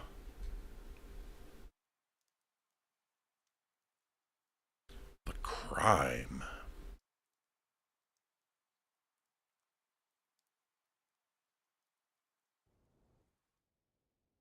Did that progress bar just move backwards?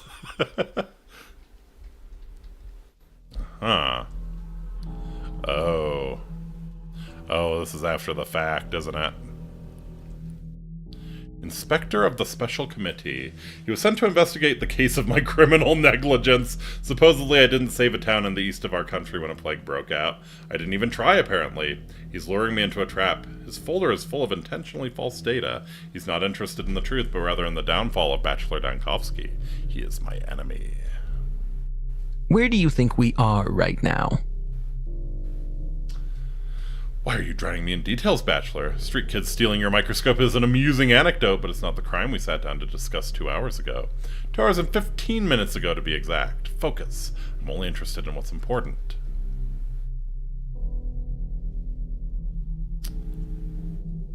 You asked what I was doing in the town. And you've recounted every step. What's next? How you chopped carrots for soup or knocked mud off your boots? When I asked for precision, I didn't mean an exhaustive recounting of your little fingers' every twitch. Well, perhaps you and I have different notions of what's important, Inspector. You know what I especially dislike? When an obviously intelligent man feigns foolishness to derail an investigation. I'm offended and embarrassed for you. We both know you're not a fool. Stop wasting my time and your own. I just wanted to recount everything in order from beginning to end. The beginning doesn't interest me. My concern is the ending, the result, the finale. As for your backstory, your genesis, all of that is case file. Shall we review it? Yeah, I'm quite curious what it contains. Let's see. Where was it? Ah, yes. The ministerial inspection of your lab, the Natica, began in early September. Your presence was required at all times. Instead, you dashed off across the country to a backwater town to bring back what might be described as... a person with unique longevity, or at the very least the results of his medical evaluation. Let's set your fantasies aside for a moment. The important part is that you fled from the investigation, and this town had an outbreak of some fever the scientific community had no knowledge of. As luck would have it, you were the only medical professional on site. Accurate so far? Didn't flee. Yeah, not inaccurate. Devil's in the details. You appear to be setting a trap. On the third day, the town's leaders gathered in the town hall to form an emergency command to fight the epidemic. And what was Daniel Denskovsky, who was, I repeat, the only qualified specialist in town doing that day? What's that? Your lip is trembling? Did I unsettle you? My shame isn't your concern. You're right to feel ashamed. Instead of fulfilling your Hippocratic oath and leading the fight against the plague, you're engaged in... what? Come on. Don't look at the table. My eyes are up here.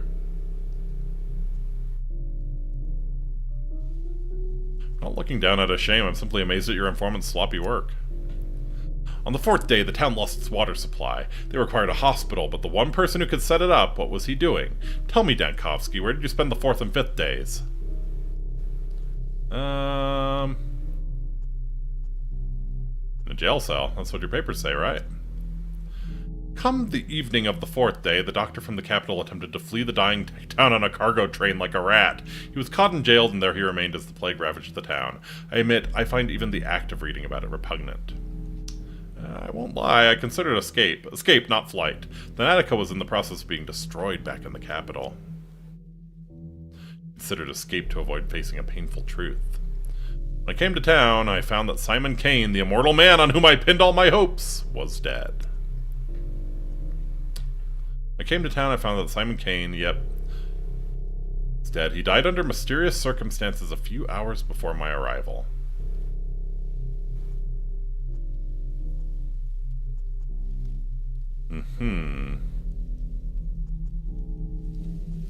Interesting. So are we taking the role of the inspector now? When the epidemic began, you could have saved others. You're a doctor, you swore an oath. Why did you abandon the ordinary townsfolk? Simon Kane's nature, the mystery of his immortality and death, that's the most important thing that happened in this little town, and to me. But I can't just relay it to you. To understand, one must immerse themselves in the details, take in the full picture.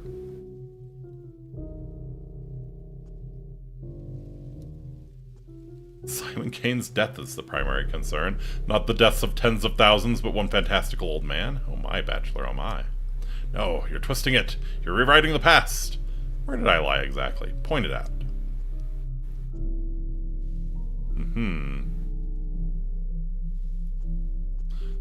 On the third day at the town hall...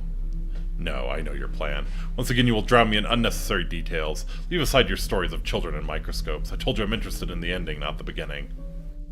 Aha. Do you also read books backwards? You will recount everything in whatever order I tell you to.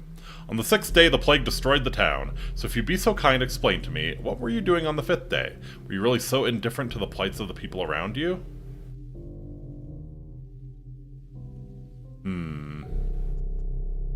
Fifth day, let me think. We're jumping to day 5.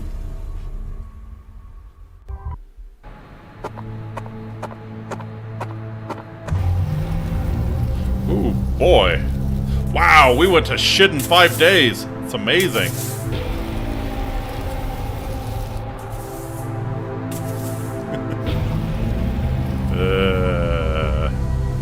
Before the coof, after the coof. Ooh. Wow. 1.5 hours to get the title card. Let's go.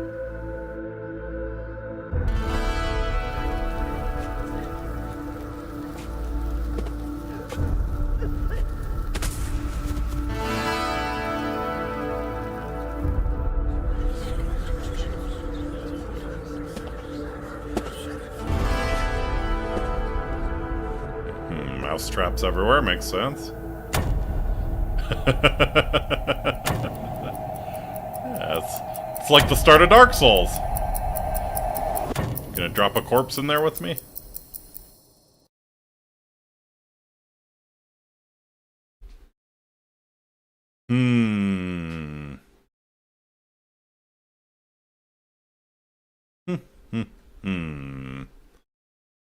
It's interesting. So yeah, you really have to explain to the investigator why.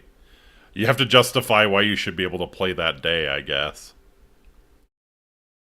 So yeah, I guess we're going to play our doomed 5th day here, and then oh shit. Day 5, in which the Bachelor will grab the only remaining thread that can lead him to Simon Kane.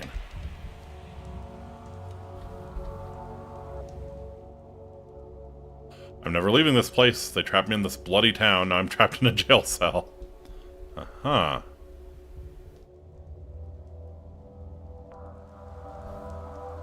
Locked.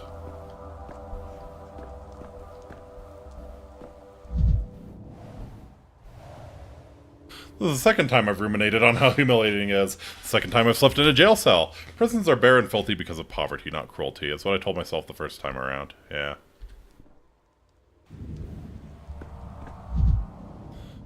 I came here for a breakthrough and I was broken. Riddle me this. What place has an entrance but no exit? A grave... yeah. This triple accursed town is sapping your resolve by the minute. Your legs barely stir, lie down and forget. Is it the local herbs blooming, or have you finally cracked, Dankovsky?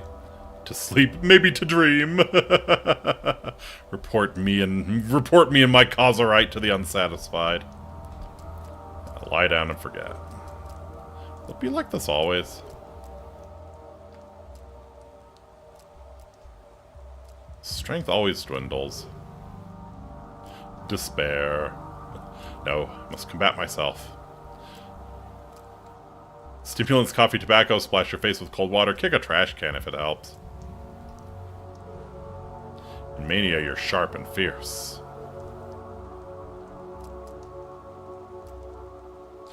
Harmful side effects? What harmful side effects? This town will sap your will, lull you to sleep. You won't succumb to tranquility. Hey, you there! Let me out already! Apathy and indifference are constantly rising. To move faster, fight apathy by increasing mania. Oh. Oh, it's Capella. Daughter of Fat Vlad Olgimsky, sorry. Local magnate and master of the town's industry. Blood of his blood. Local kids named her Capella for her ability to point out the celestial map in the night sky. I heard she holds some inexplicable power over the town, but I dismissed it. That was a mistake. Victoria Olgimskaya. Yes?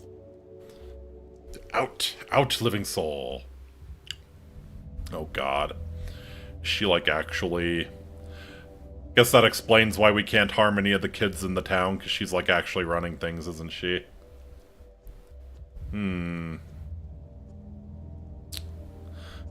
Yeah, to be honest, I'm not sure I even want to leave the cell. Then why did you bang on the door? If I stay in place, apathy will consume me, and then after that, death. Our prisoner's first duty is to escape. That's right. You mustn't stand still. That's why I'm releasing you. Thanks. First, answer one question. Why did you come to our town? I must research the nature of death. I was told you have an immortal man among you, Simon Kane, but when I got here he was dead. Wasn't my idea. I was invited with a letter. I agreed in the hope that living proof of immortality would save Thanatica, and when I got here an outbreak occurred. Odd coincidence, isn't it? Thought we were in jail. Turns out it's in your interrogation room. Yeah. No, we can be forthcoming. So what are you gonna do now? Don't have a lot of options. I'll look into what he left behind first thing. The phenomenon itself is gone, but there are still witnesses to his longevity. Explaining it is paramount. I'm trapped inside this box, but I know what's outside. An outbreak, death. And death, even in the guise of a mundane germ, is my enemy. Therefore, I'll do my job. Yeah, pack my suitcase, catch train back to the capital. The only sane response. No. I will battle death. You're a brave man, but perhaps it's all connected. Immortality in a deadly disease? That is possible. You know, Bachelor, my father envied Simon, and Maria Cana will always be my enemy. So, there's no love lost between our families. And yet, I must help you. I don't want to. I must. Otherwise, the town will suffer. That's why I came here early and waited 4 hours until you decided to wake up. Could have just knocked on the door. I know where to find the last person who saw Simon alive. His name is Stach Reuben. Heard about him. He's a colleague of mine. His killer, his apprentice, his heir.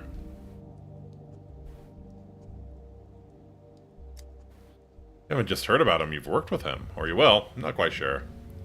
Not so sure of anything anymore. He's a doctor. He has a hideout in the warehouses. Look for him there. Oh, in the bull penis. Wonderful. Do you know where his hideout is? The way you say it, it doesn't sound like much of a secret. Hideout? Sure, clear sign of an honest man. Yeah. But you won't be able to go there right now. While I was waiting for you, something bad happened. Something bad. When you go up these steps, you'll see. Mother said that a true mistress stands out by her timing, and here I am. Right place, but too late. Maybe I'll never become a true mistress. Yes, you could have helped me sooner. Successor or suspect? The man who last saw Simon Kane hide somewhere in the warehouses. Darkness. Shouldn't have wasted time dwelling on it. All is lost. I failed at everything I tried to do. Doctor saw Stanislav Rubin might, the doctor Stanislav Rubin might know something about Simon Kane's life and death. If only I could reach him.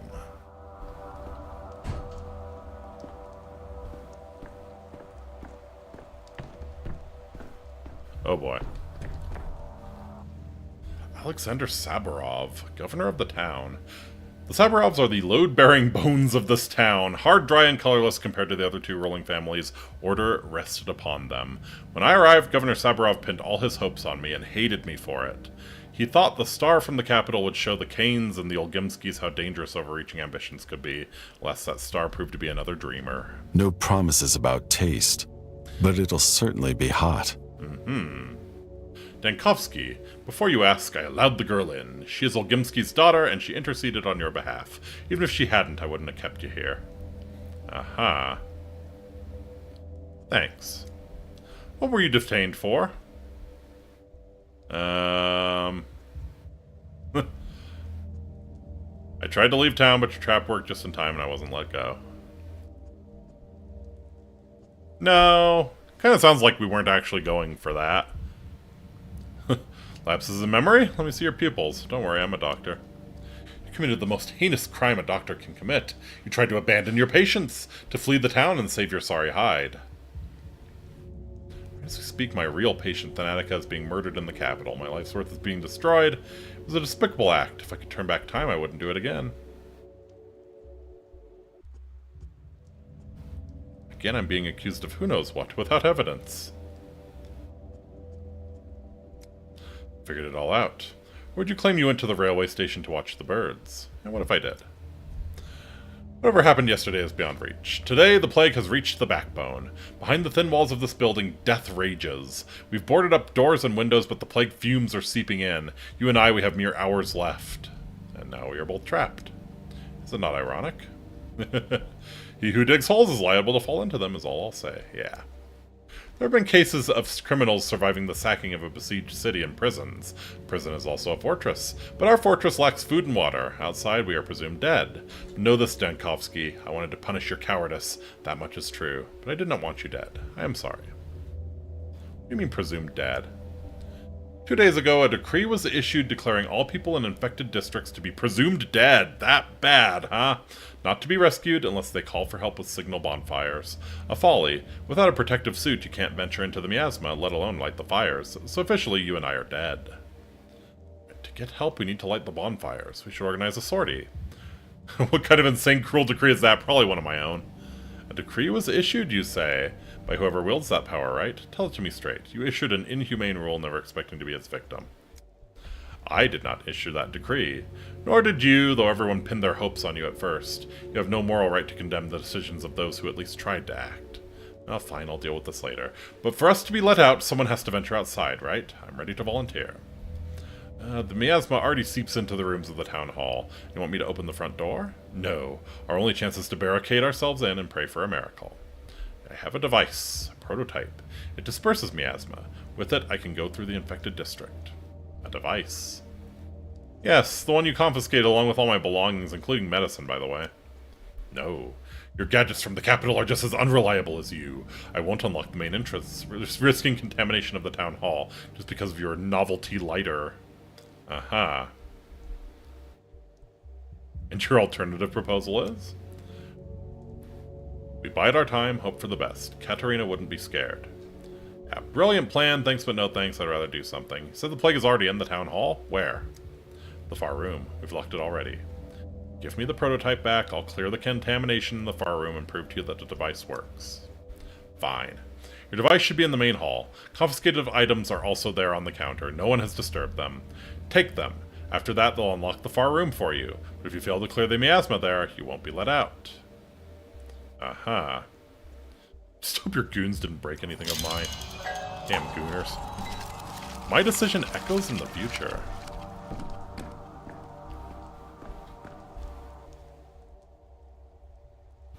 Oh. Day 4. Damnation.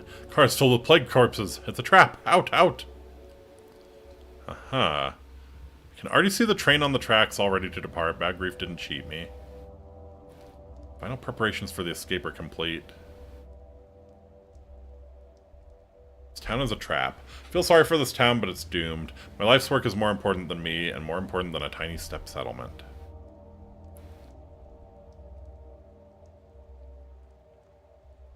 The district is infected. People have barricaded themselves in the town hall, but the miasma is already seeping in. Think, Dankovsky, think!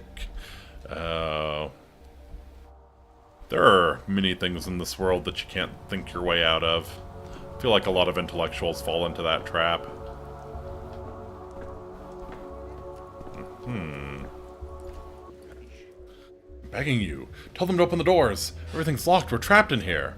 Are you totally out of your mind? Use your head. Do you think they lock the doors for fun? Have you seen what's out there? It's like the last days of Sodom, and Mar Shabnak walks on her clay legs. My friend's stuck outside. We were together. I managed to slip inside, but he... what's going on outside? He's a goner. Forget it. Your friend's gone. Whole district's doomed. You hear a familiar voice. Another settlement needs your help. Oh, boy. Please, no. This settlement... I'm having enough trouble with this settlement. Whole district's doomed. There's plague fumes everywhere. Nowhere to breathe. We're doomed, too. Simple as that. Alright. Explain what's going on calmly, if you please. Where have you been these last few days? Under a rock? Town's under quarantine. Quarantine dictates that infected districts are sealed off. That's how we got here. Whoever came up with the quarantine rules is a real idiot. They've locked themselves in the town hall with that decree. We're cut off from everything. All the doors are locked. They've walled us in and left us for dead. Who is this genius in charge of the quarantine? Someone or other. Could be anybody at this point. Chicken with its head cut off could do better. Seemed like old Gimsky Jr. was calling the shots at first. There was talk of a vaccine, even. Then some big shots started issuing those ridiculous decrees. Isn't there a doc from the capital here? Isn't he overseeing the emergency command? Oh no. I heard that the doctor lost his nerve and tried to skip town.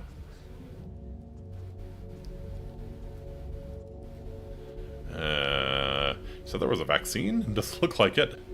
It's because of that doctor. The big city rat only cared about himself. As soon as there was a whiff of plague, he hit the road. I feel sorry for him. I understand the fear. I'd run too if I could. But it's too late now. I only regret one thing. Who's going to water Miss Zoya now? Yeah, the doctor might have considered running, but he stayed and took charge. Oh, you've got quite the active imagination. If you took charge, then why are we still locked in here? Why is the backbone being engulfed in sickly air? Maybe ask your doctor how we're supposed to get out of the town hall when there's deadly air outside. Yeah, I might ask him just that question.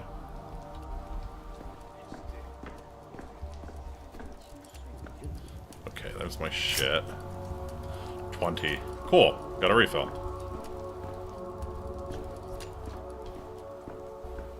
Aha. 19. 18. 17. Oh. 16.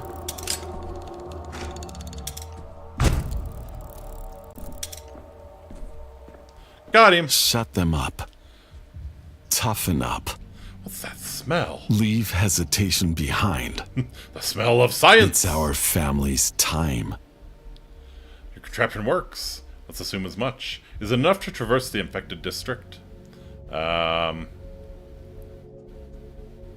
hope so. We've already established that you have no better options. Yeah. Fine, let's assume that too. Listen up. You need to make it to the southern exit of the district. It's guarded by orderlies. The other exits are either sealed off or being guarded by vigilantes. Best avoided. By vigilantes, you mean a mob armed with sharp sticks driven mad by fear? Got it. But first you need to light several bonfires. More than one, that's important. Again with the bonfires. I'll just tell the orderlies that there are living people trapped in the district. I'll be standing in front of them as living proof. I've said it already. This is how it's been since the first outbreak 5 years ago. Oh. If there are fires burning in an area, that means there's still survivors, still able-bodied and healthy. Only those are worth saving. We were ordered not to bother with small pockets of doomed people.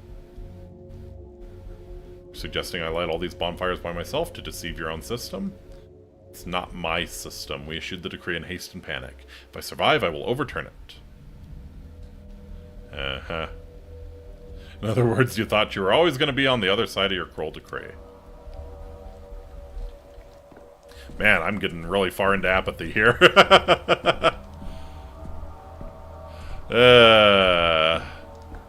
And that might be a problem. I need to move fast if I'm out here.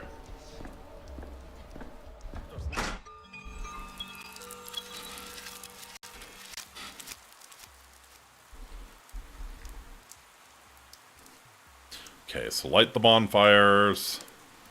Don't get miasma'd. Avoid the vigilantes who want to kill you. Did you say the south exit have the orderlies?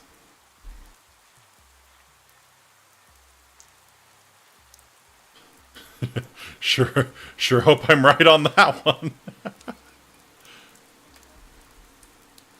Sure hope I'm right there.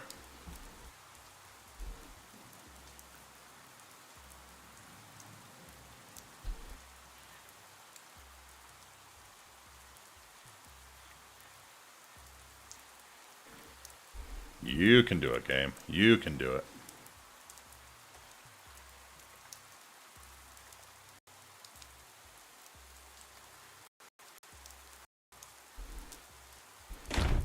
Signal bonfires.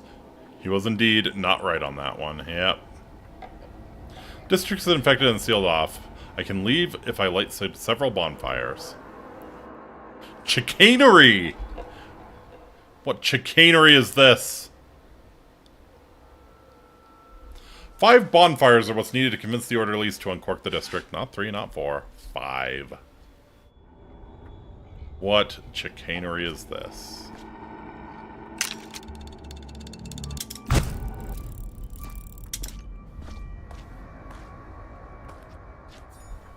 Get matches from the town hall or from the orderlies near the district gate. Whoops. Yeah, I guess matches would be a good thing to have, right? Can work my way towards the orderlies. Let's see. So where am I? Sabarov's men are here. They should let me leave the district. Okay. Then again, yeah, I should go to the town hall.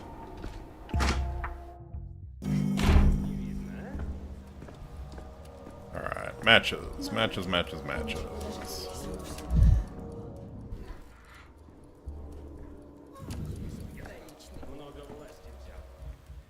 Murderer's brother. You're the head of this place. Can you sign this paper for me, please? The death certificate, I mean. Whose death certificate? My brother's dead. Bad man he was. Wicked man. Still he was family. Now I'm fussing about collecting all the papers. It's the 5th day now that I can't get a death certificate. Silly, really. The man's no more, but the paper... Oh, please make sure you have the paper. My condolences for your loss. The plague spares no one. I wish it was the plague. Killed himself in a way. 5 days ago he tried to take a knife to the younger Brock at the station. He thought Brock had killed his father, but it was all just rubbish. They've cleared Brock's name now. Ah, yes. Nerve Bride wanted to take your brother's body. I didn't allow it.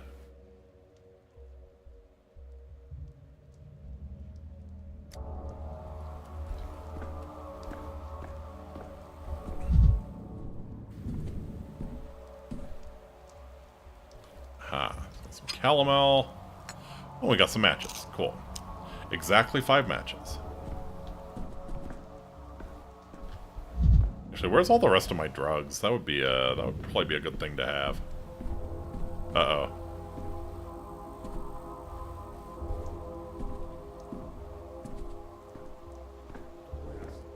I think I'm falling too deep into apathy here. Yep. Apathy has almost consumed me. I need to pick me up. Drugs or anything else.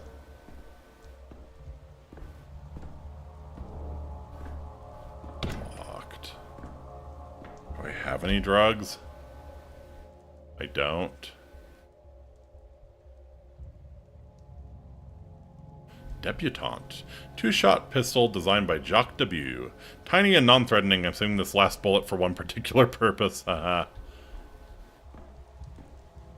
Alright.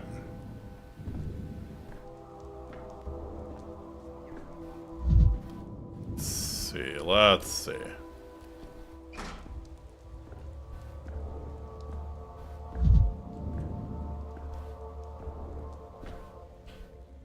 Vlad the Younger. Vladislav Volgimsky, aha. Vladislav Volgimsky, son of Vladislav Volgimsky, the factory owner, heir to one of the 3 ruling families, one could imagine the autonomy he enjoyed living under his father's shadow. He thought his father's power could be gently modernized through reform. He kept up with contemporary thinkers. He put faith in progress. As his reward, the dirtiest of tasks fell to him. Ain't that how it goes? You want to have the upper hand, and you need to get your foot in the door, but your head... I'm not quite sure what to do about your head. What options does the town have when there's no vaccine or cure? When there's neither a hospital nor doctors? Isolation and quarantine are our only tools to slow this plague spread, and sometimes only the harshest measures can prevent total catastrophe.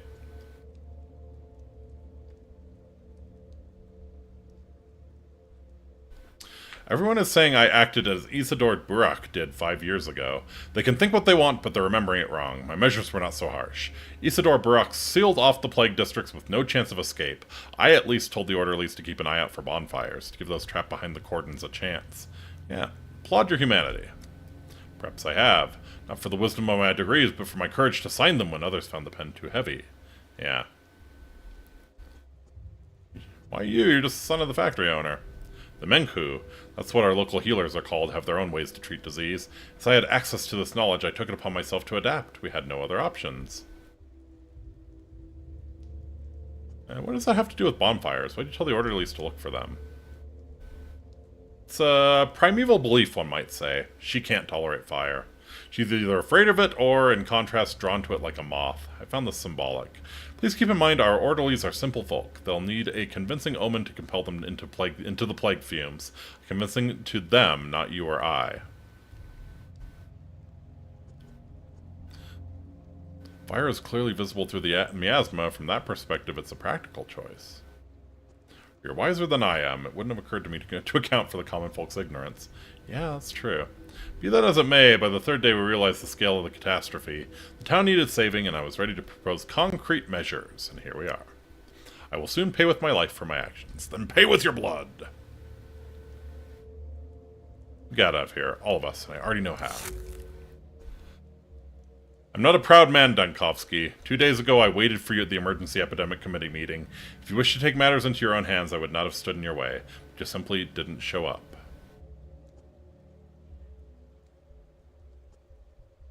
You actually tried to do something? I won't let you die. Okay, cool. That got us out of a little bit of the apathy. I think when I'm sprinting, the apathy goes up.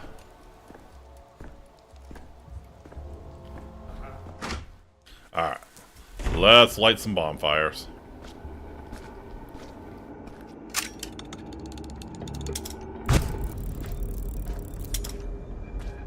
Matches on hand. I'd open inventory.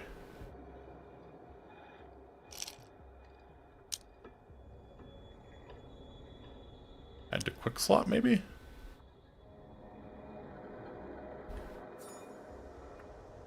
Ignite and throw a match at the bonfire. Where is the bonfire? Oh.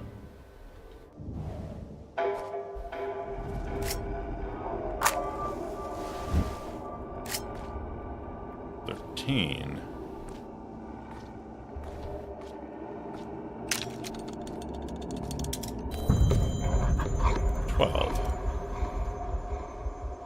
Oh god. Oh wow, the apathy's out of control. Oh fuck, why is the apathy so high? Oh, is that the bonfire? That's the bonfire. Aha.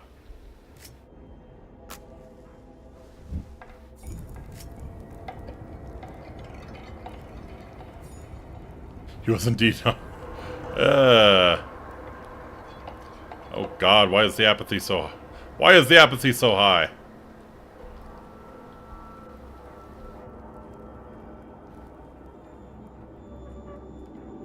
Oh god. 11. Bonfire.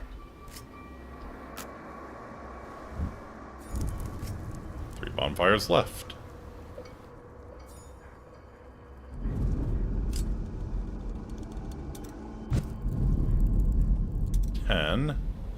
Okay, I want to make my way to the orderlies, I think.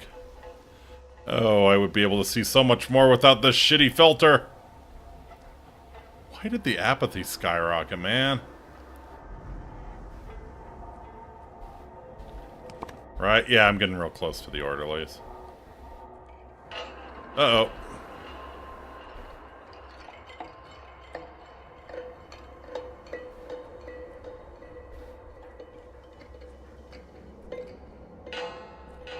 Maybe a bonfire here? Nope. I guess that doesn't make sense. That's just too close to the orderlies.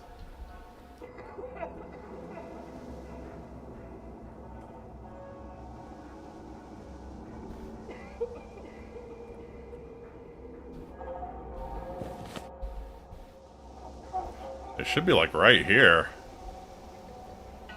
Aha! Hello. He's alive! Boys, there's someone alive here! Not the first time people are surprised to see me. Bachelor Dankovsky doesn't die so easily. Only qualified doctor in this benighted town. We're only doing our jobs. The decree is simple. No fires, no entry. People can be saved only if the bonfires are lit in the district. Otherwise it means they're all dead. Alright. Standing right here in front of you, Creedon.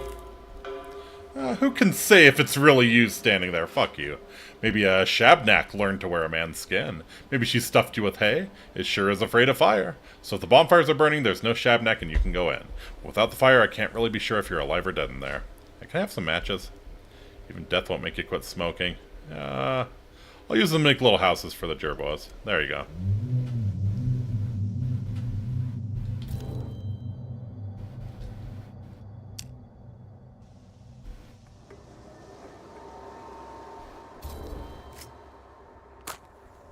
Whoa. There we go. Drilling my temples. Fuck, why is the apathy just going so high? Oh, so high, so fast. Alright. See, I can't sprint. I think I can't sprint or else I get real apathetic real quick.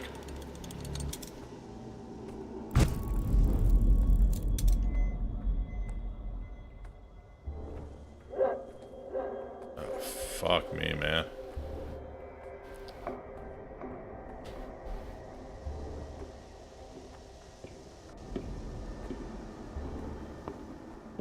Okay, here's a bonfire. Why? What am I doing wrong? Loot. Camphor, okay.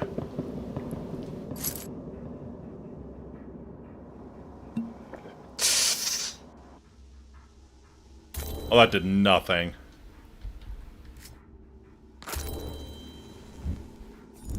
Just 2 bonfires to go.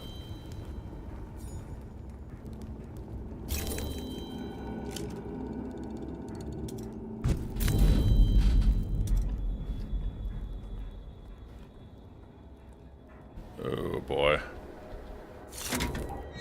Damn them. Let's see.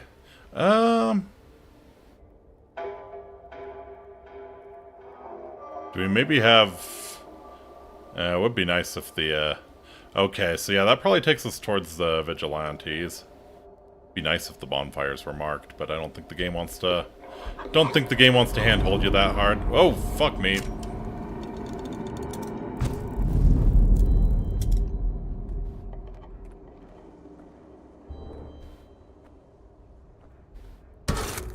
I don't want to hear this. Get a bonfire burning there. Maybe down here.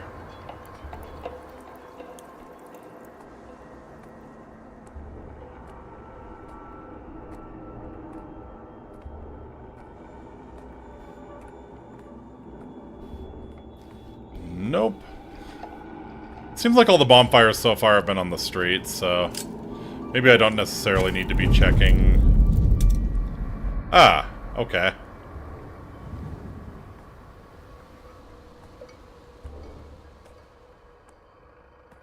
So I can actually see the bonfires from a fairly decent distance if I actually concentrate.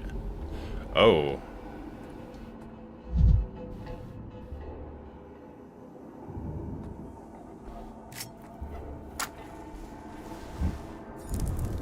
One more bonfire and I can go back to the orderlies.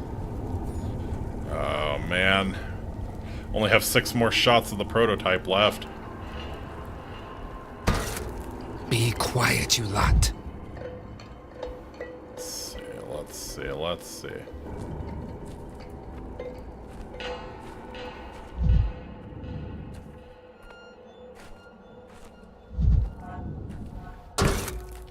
Enough. Quiet. Gah. Gah! Homie is not having the best time. Tired of this noise.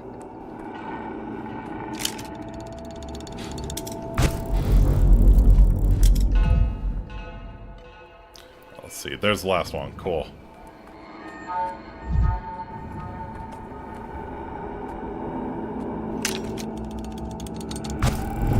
Didn't even get past this? Ah, here we go. Okay.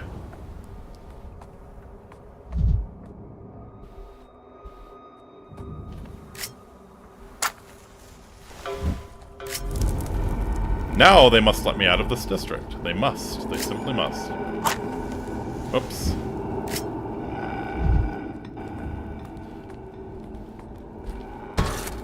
Vibrant. Vibrant. Everything's so vibrant. Okay, so just head straight south.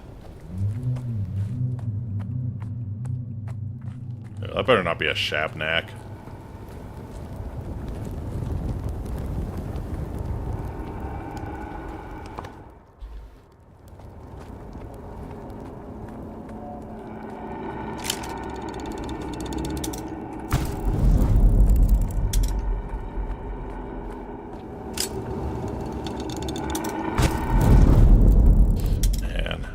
Better find a refill here real quick. It was quiet in Thanatica. It was quiet in Thanatica. High mania speeds up the world and is detrimental to health. At excessive doses, guiding clues may begin to appear before my eyes. Aha. Oh, look at that. Oh, he's schmoovin'.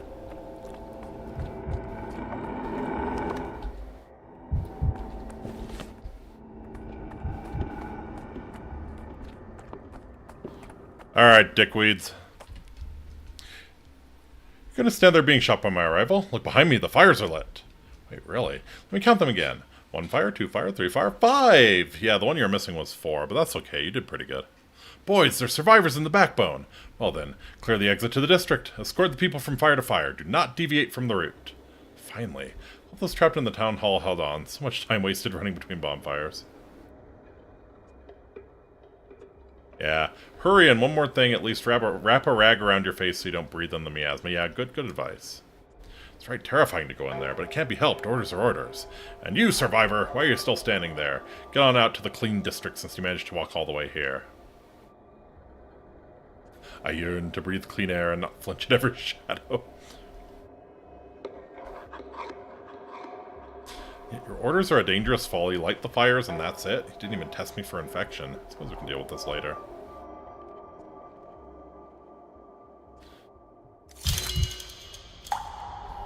have fallen. The town is merely a sequence of districts, and I am the one to choose the sequence. I can choose a careful route step by step, avoiding dangerous districts, or walk directly to my target. No need to rush. If I change my mind, I can always undo my last move or start over. Okay. Children near the stairways are willing to trade with me. The person who knows something about Simon's body is hiding in the warehouses, but where exactly? Where in the warehouse? Let's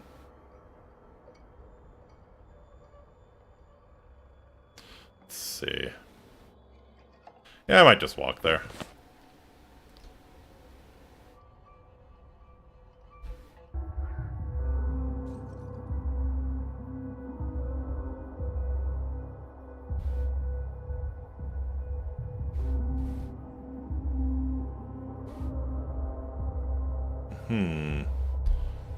So it looks like the warehouses and the gut are not affected, and like the stuff on the outskirts is maybe not affected?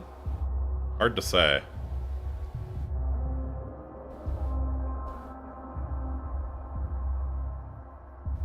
Is this really... Really? Surely this is just like a loading screen, right? Surely the traveling is not actually that slow, right?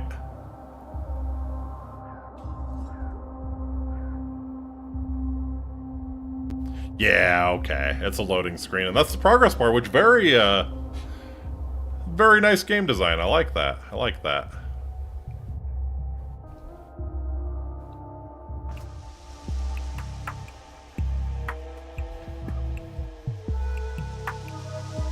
Alright, yeah, I need to find a reload for my device here. Ooh, we gonna work? We gonna work? It is slow, time is moving.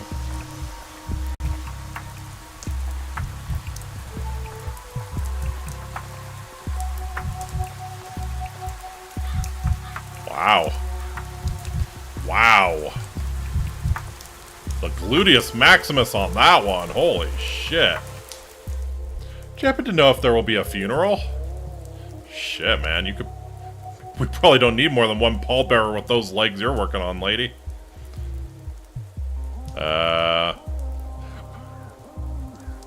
Someone close to you pass away? They say Grief was killed. Terrible. He was the last decent person in this damn place. You mean bad Grief, as in regularly filling? Provided food to families in our area. Handed out bread for the children. Now he's gone. Without him, we'll surely starve. Oh.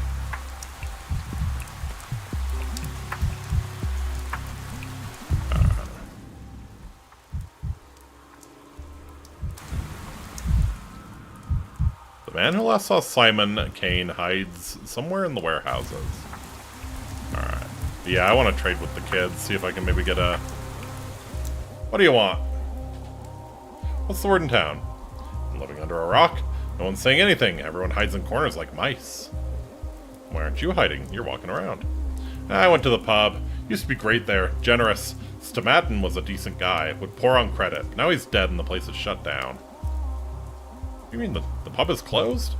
It's open, but what's the point? Without Stomatin, no one's running a tab anymore. Only for money, and who needs that?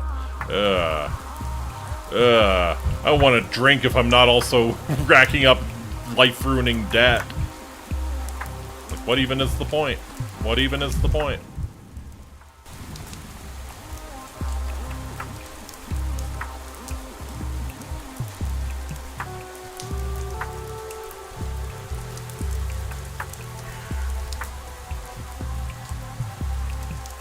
Sup, kiddos? What do you got? Let's see. Strychnine. Stimulant moderately increases mania.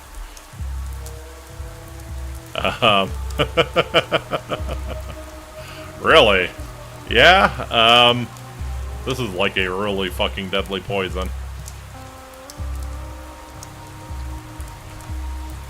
Merodom, powerful sleeping draught designed to heal one's pains as they sleep. Surgeons and an alcoholic's best friend, removes hand tremors when consumed in small doses. Poison, which is to say, a medicine. A useful stimulant when taken in reasonable doses. Is this dose reasonable, though? Doesn't look like it.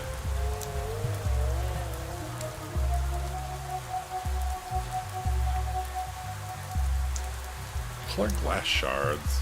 Matches. A revolver bullet weighs as much as a human life.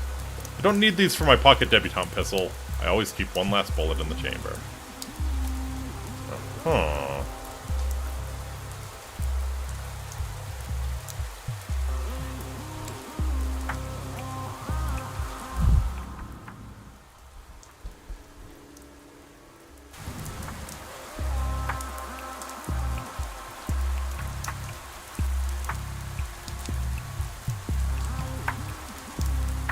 Yeah, I wanted to see what was up at the top of this.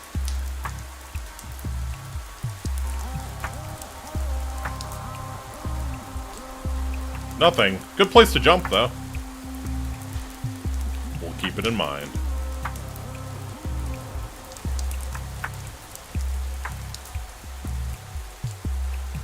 So, like, yeah, does moving around just build apathy, I guess?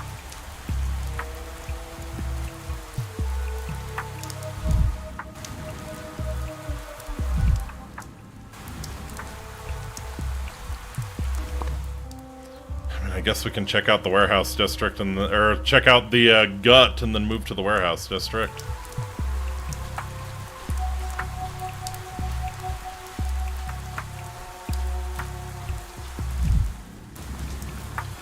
Keep an eye out for anything I can kick along the way.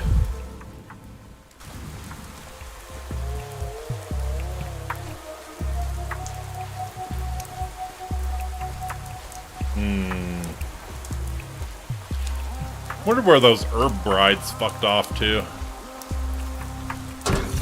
Every creak, like a gunshot. Creak like a gunshot.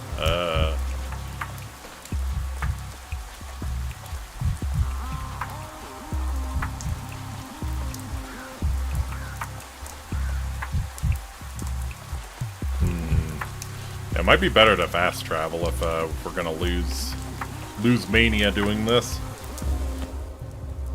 Okay, no, not where we want to go. We want to go, I think, here. As if things are animated. Creating route.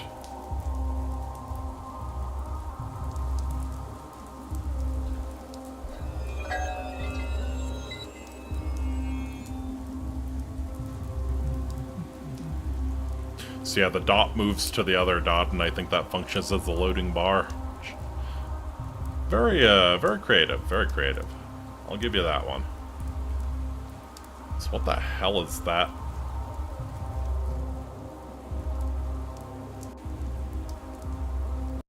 What is that heart thing on the end of it? Safe here for now. Is it though? Hey, Sawbones, that you? You the big city Sawbones? A doc, I should say, yes. Don't you fret, not interested in your jingle jangle. Not worth the hassle. Just tell me straight, Doc. Am I plagued? If only all gentlemen who look like you do sought medical advice instead of my wallet. Hey, you don't look sick. I'm serious and scared. Is it okay to admit fear to a Sawbones or a doctor? Ever since I found out my Kulon had died, I've been scared out of my wits. I claimed her in 5 hours, and she was young and strong.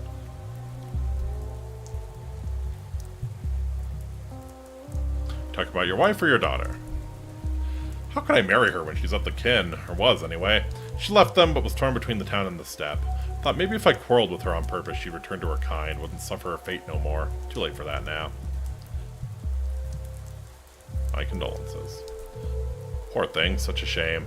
I don't want to die, though. Give it to me straight, Doc. Will I follow Kulon soon? Should I prepare bread and milk, or can it pass me by? You suspect your lover might have infected you? It's not impossible. When did you see her last? The day before yesterday, in the morning. When did she die? Yesterday. I know very little of the plague yet, but it's clear from its dynamics that one can't survive the infection for more than a day. If you were infected, you wouldn't be here. Are you sure? Consider how many people have died since the outbreak began 2 days ago. The disease obviously develops very quickly. I'd say the incubation period is 5 to 8 hours. Dear Lord. Oh. You've done me a service. Poor Kulon's suffering just ended just yesterday. She came to me even earlier than that. Your math checks out, Doctor. Sorry, I should address you with respect. According to your account, I couldn't have caught it from her. Yeah. Visible skin areas look fine, breathing normal. That's enough to rule out an old infection. If it takes 5 hours to burn someone out like a candle, then it's clear as day. I'm racking my brain. She was healthy when she came to me, only her legs were wobbly after a night of dancing. Suddenly, bam! Dead of the plague, like that. Shows you how death sneaks up on you. Wicked, like a cut person in an alley. How ironic of you to say so.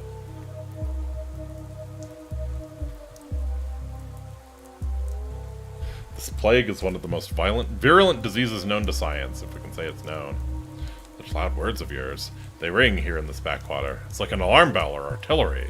They don't fit the scenery, like you. Can I help you with something, Doc? You're looking lost as a newborn babe. Yeah, looking for Reuben. If I knew where he was, I would have gone to him with my plague question. He saw the last outbreak, and he was Burak's, Isidore's apprentice. But he's gone, vanished as if the earth swallowed him. Think he's right here in the warehouses? I'll be damned. That's what I was told, the last without an exact address. Yeah, tough luck. Love to repay you, but I can't. Don't know where Reuben went. You know, ask the little ones, the kids, if you run into some. They've scoured every corner of this place. They don't miss a thing. If Reuben is here, they've seen him. Yeah. The kids are interesting. I don't mind dealing with the little shits.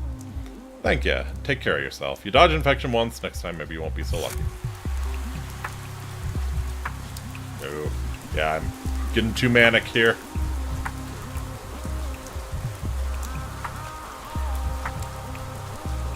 Woo!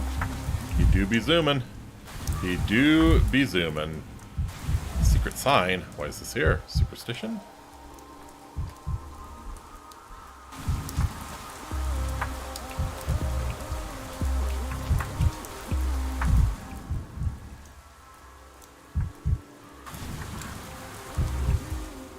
Hey, mister, what's that doodad on your chest? Yeah, it's a brooch. Looks more like a do-mom to me. That's the worst pun I've heard in my life. Says who? Some guy wearing a lady's pin? I'm looking for Reuben. Haven't seen no doctors around, but we got a new boiler man lately. Fixed the furnace 3 days ago, but today it broke down again. Go on, touch the pipe. See, it's cold like my dad's feet. Aha. What happened to your father? He died, that's what. We buried him with no shoes on. Thought he was just pretending and started tickling him, but he was ice cold and stiff as a board. Sorry for your loss. My loss, not yours, you know. What are you doing sniffing around like a stray dog anyhow? I told you I'm looking for a doctor. But I think he's a boiler man now. How do I get to the heating plant? You're walking the wrong way, dummy. Follow the pipe the other way to get to the boiler house. Around here, the pipes are ice cold. Alright, thank you. Follow the pipe.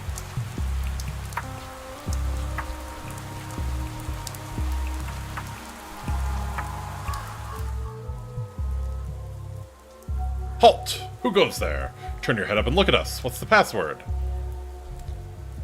Hecate-Fecate sat on a pipe. Hecate-Fecate smelled a bit ripe. All the king's crickets and all the king's geese couldn't rid Hecate of the smell of damp cheese. Now say the password, old-timer. Is the password geese? Wrong! It's crickets! There's one on this pipe right now. Can't you hear him chirping? Is your name Cricket, or do you mean an actual insect? Who you calling an insect, Gramps? You going deaf? I've seen old-timers like you with a big metal horn in their ears. Maybe try that instead of embarrassing yourself. I'm only 28. Ancient. Absolutely ancient. Wow, how are you even walking around? Even more so with that bald spot on top of your head. Ooh, ouch. Look for Stanislav Reuben. Seen him around? I don't have a doctor named Reuben, only a boiler man who needs no name to do his boiler work. Although, if you think about it, he's kind of like a doctor. He fixed the furnace, cured it, I guess. Yeah, I'm following the pipe to the heating plant. It's called the boiler house. Marzinski, old timer. No! No! She's 17, goddammit! Nah. He's so clueless, but he can't even follow the pipe without getting lost. We'll give you a hint, old timer. There's a little heat left in my pipe, and you need to get to where there's a lot of it. Can you remember that? Aha. Explore Parvalorum Veritas. Aha. Let's see, following the pipe. We're following the pipe. Terrible scene. Whoops, wrong one. With the epidemic's onset, people seem to have gone mad, but the scene at the warehouse is excessively cruel even by local standards. Oh! Yeah! Ah, get fucked! Bad grief, Gregory Fillon. What? Oh, that's bad grief? This petty lord called himself Bad Grief, an anarchist at heart valuing freedom above all else, but only his own. Because of his friendship with the Olgimskis and the Buraks, he saw himself above the law. At least he had some small aesthetic sense, even if it was street level. Pinned him to the wall like a butterfly, and left him to die. Even stabbed him with a knife for good measure, but he didn't die from those wounds. Do you know what he died from? Thirst. Do you have any water? What you doing here, actor? I'm no actor. I neither feel nor act. Call me a shadow, a remainder of a person, a trace, an echo, a glove left behind at someone's house. A useless thing, really. Who needs a lone glove? But it is proof that someone once was here to lose it. Aha.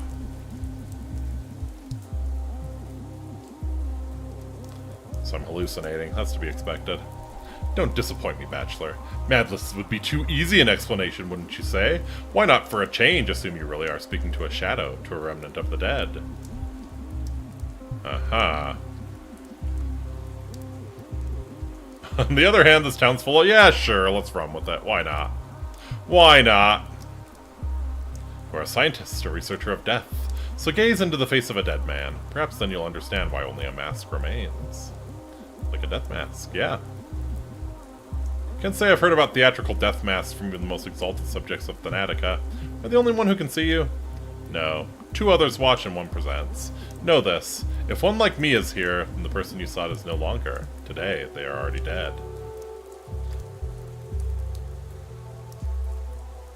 Yes, I can see the body myself. 2 more, and who presents? A good puzzle, is it not? They pinned Grief to a wall like a butterfly and left him to die, but it was thirst that killed him. Do you have any water? Simon's murderer. Why would they think that Grief killed Simon? When you take out the pitchforks, you'll always find something to nail him with. Fantastic.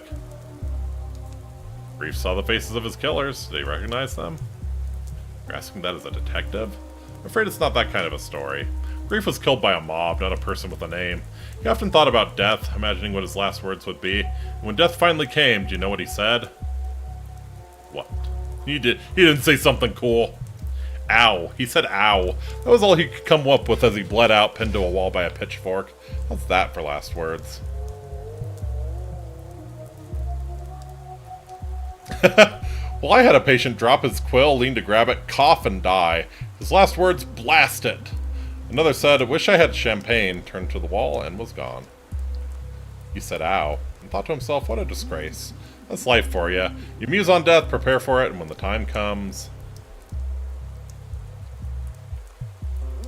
Aha, so he actually cared about his reputation a great deal.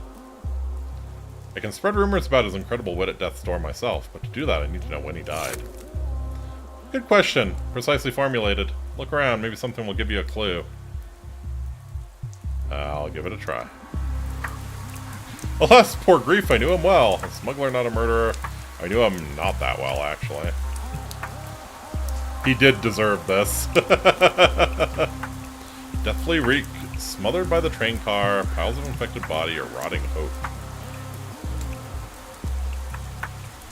Grief set up yesterday's escape, but he lied to us. But Grief was crucified for a different crime. Simon's murderer. I don't see why he couldn't have killed Simon. He could have killed Simon. Did you send me out to die to remove a person who might suspect you? But I survived, and you did not. Deep wounds, blood long dried, hammers and pitchforks. Blood long dried is a good hint. Killed yesterday. Can't do anything about it today. Yesterday, oh yesterday. If only I didn't try to flee yesterday, yeah. I wouldn't have ended up in an infected jail today. I hate you yesterday. I really do hate you yesterday.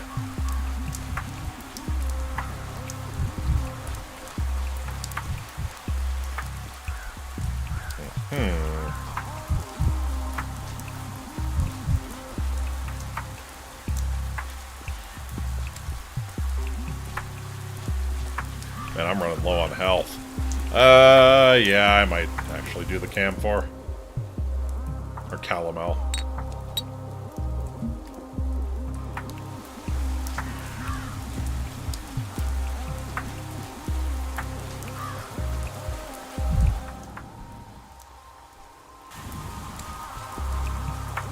Oh, you again. Who are you, the new boiler man? Yeah, the boiler house was nearby. Am I heading the right way? Sure. See the smoke coming from the chimney? That's the boiler house. Boiler man hasn't been seen in 2 days. Hope he didn't boil himself in his furnace. Thanks, boy. Smoke coming from the chimney. Aha.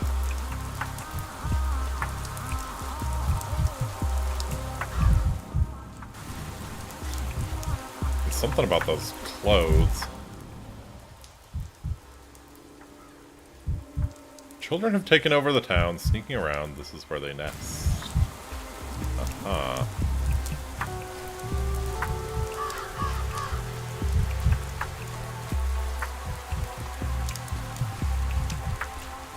Actually, I thought I saw smoke, but none of the pipes are coming out of this. Yeah, there's a big chimney. Yeah, that looks like a boiler house. What you got? Some matches. We take those. 2 nutshells. Children believe that nuts can capture souls after death. They say they're like the polyhedron, whatever it means. Well, maybe they'll trade me something useful for them.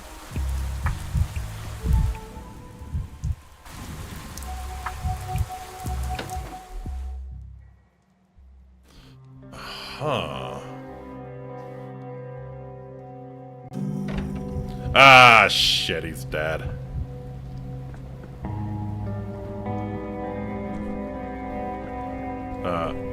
So I wonder if that means that we were talking to someone who has already died.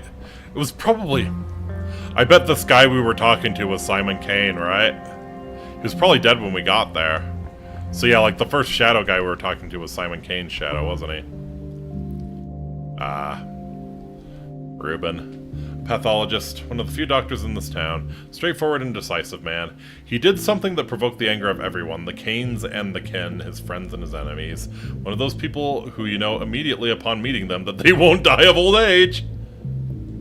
There's medicine left in the cabinet. Drugs saved for a rainy day, carefully rationed.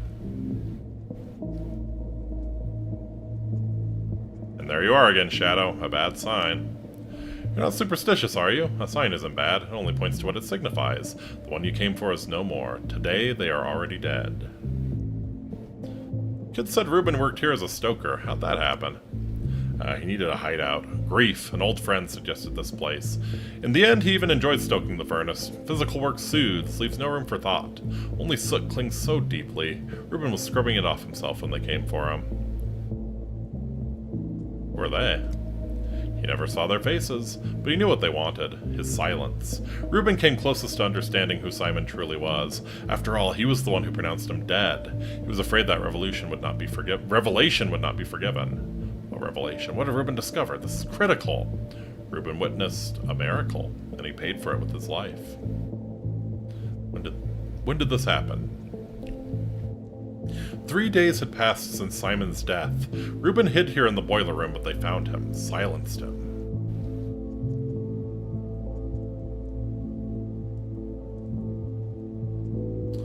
"3 days, I'm far too late." Disillusionment.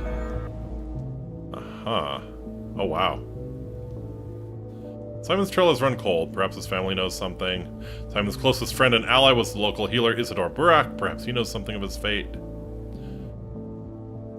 Now that all threads to Simon have frayed, I must claw at any chance I find.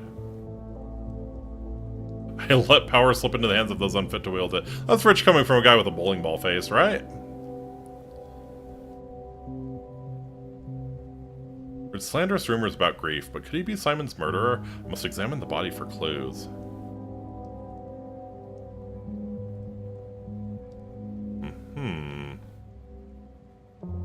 Bad Grief is dead, Reuben is dead.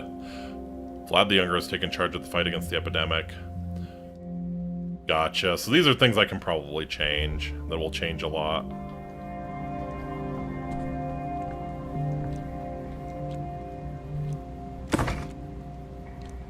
Nothing in the clock.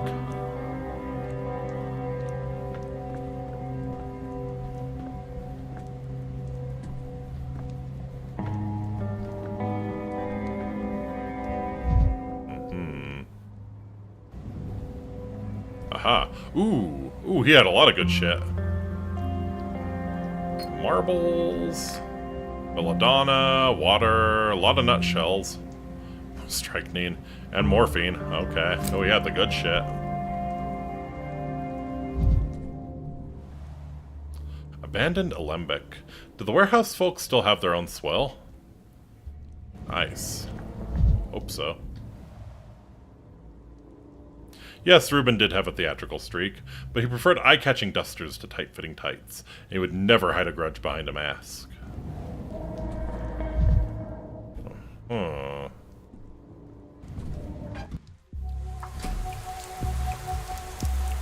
Well, shit, what to do now?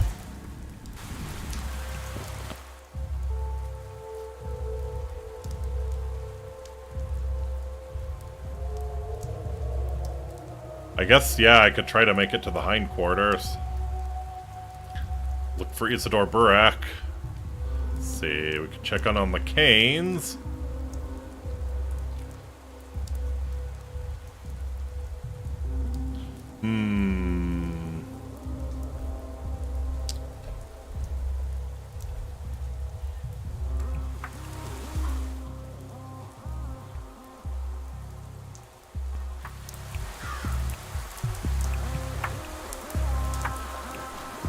Does it save every time?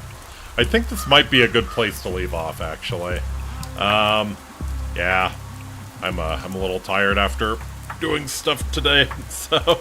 yeah, sorry it's a little short, but I'm into this. I am very into this. I'm fascinated to see where we go. Yeah, probably best to go to Isidore Burak, or probably the Canes next, since Isidore Burak's in an infected quarter. And yeah, I don't have any uses for my device left. So yeah, probably go to the Canes next. But yes, that's Pathologic 3. Tune in tomorrow for something completely different as I check out Once Upon a Katamari. I'm so hyped for that one, holy shit. It's been too long since I played a Katamari game. Yep, catch you later, Chitao. Yeah, don't think I have too much more to say, so hope you have a wonderful rest of your evening, and until next time, Amiki, I bid you Walate. Take very, very good care of yourselves. I'll see y'all again real soon. Later!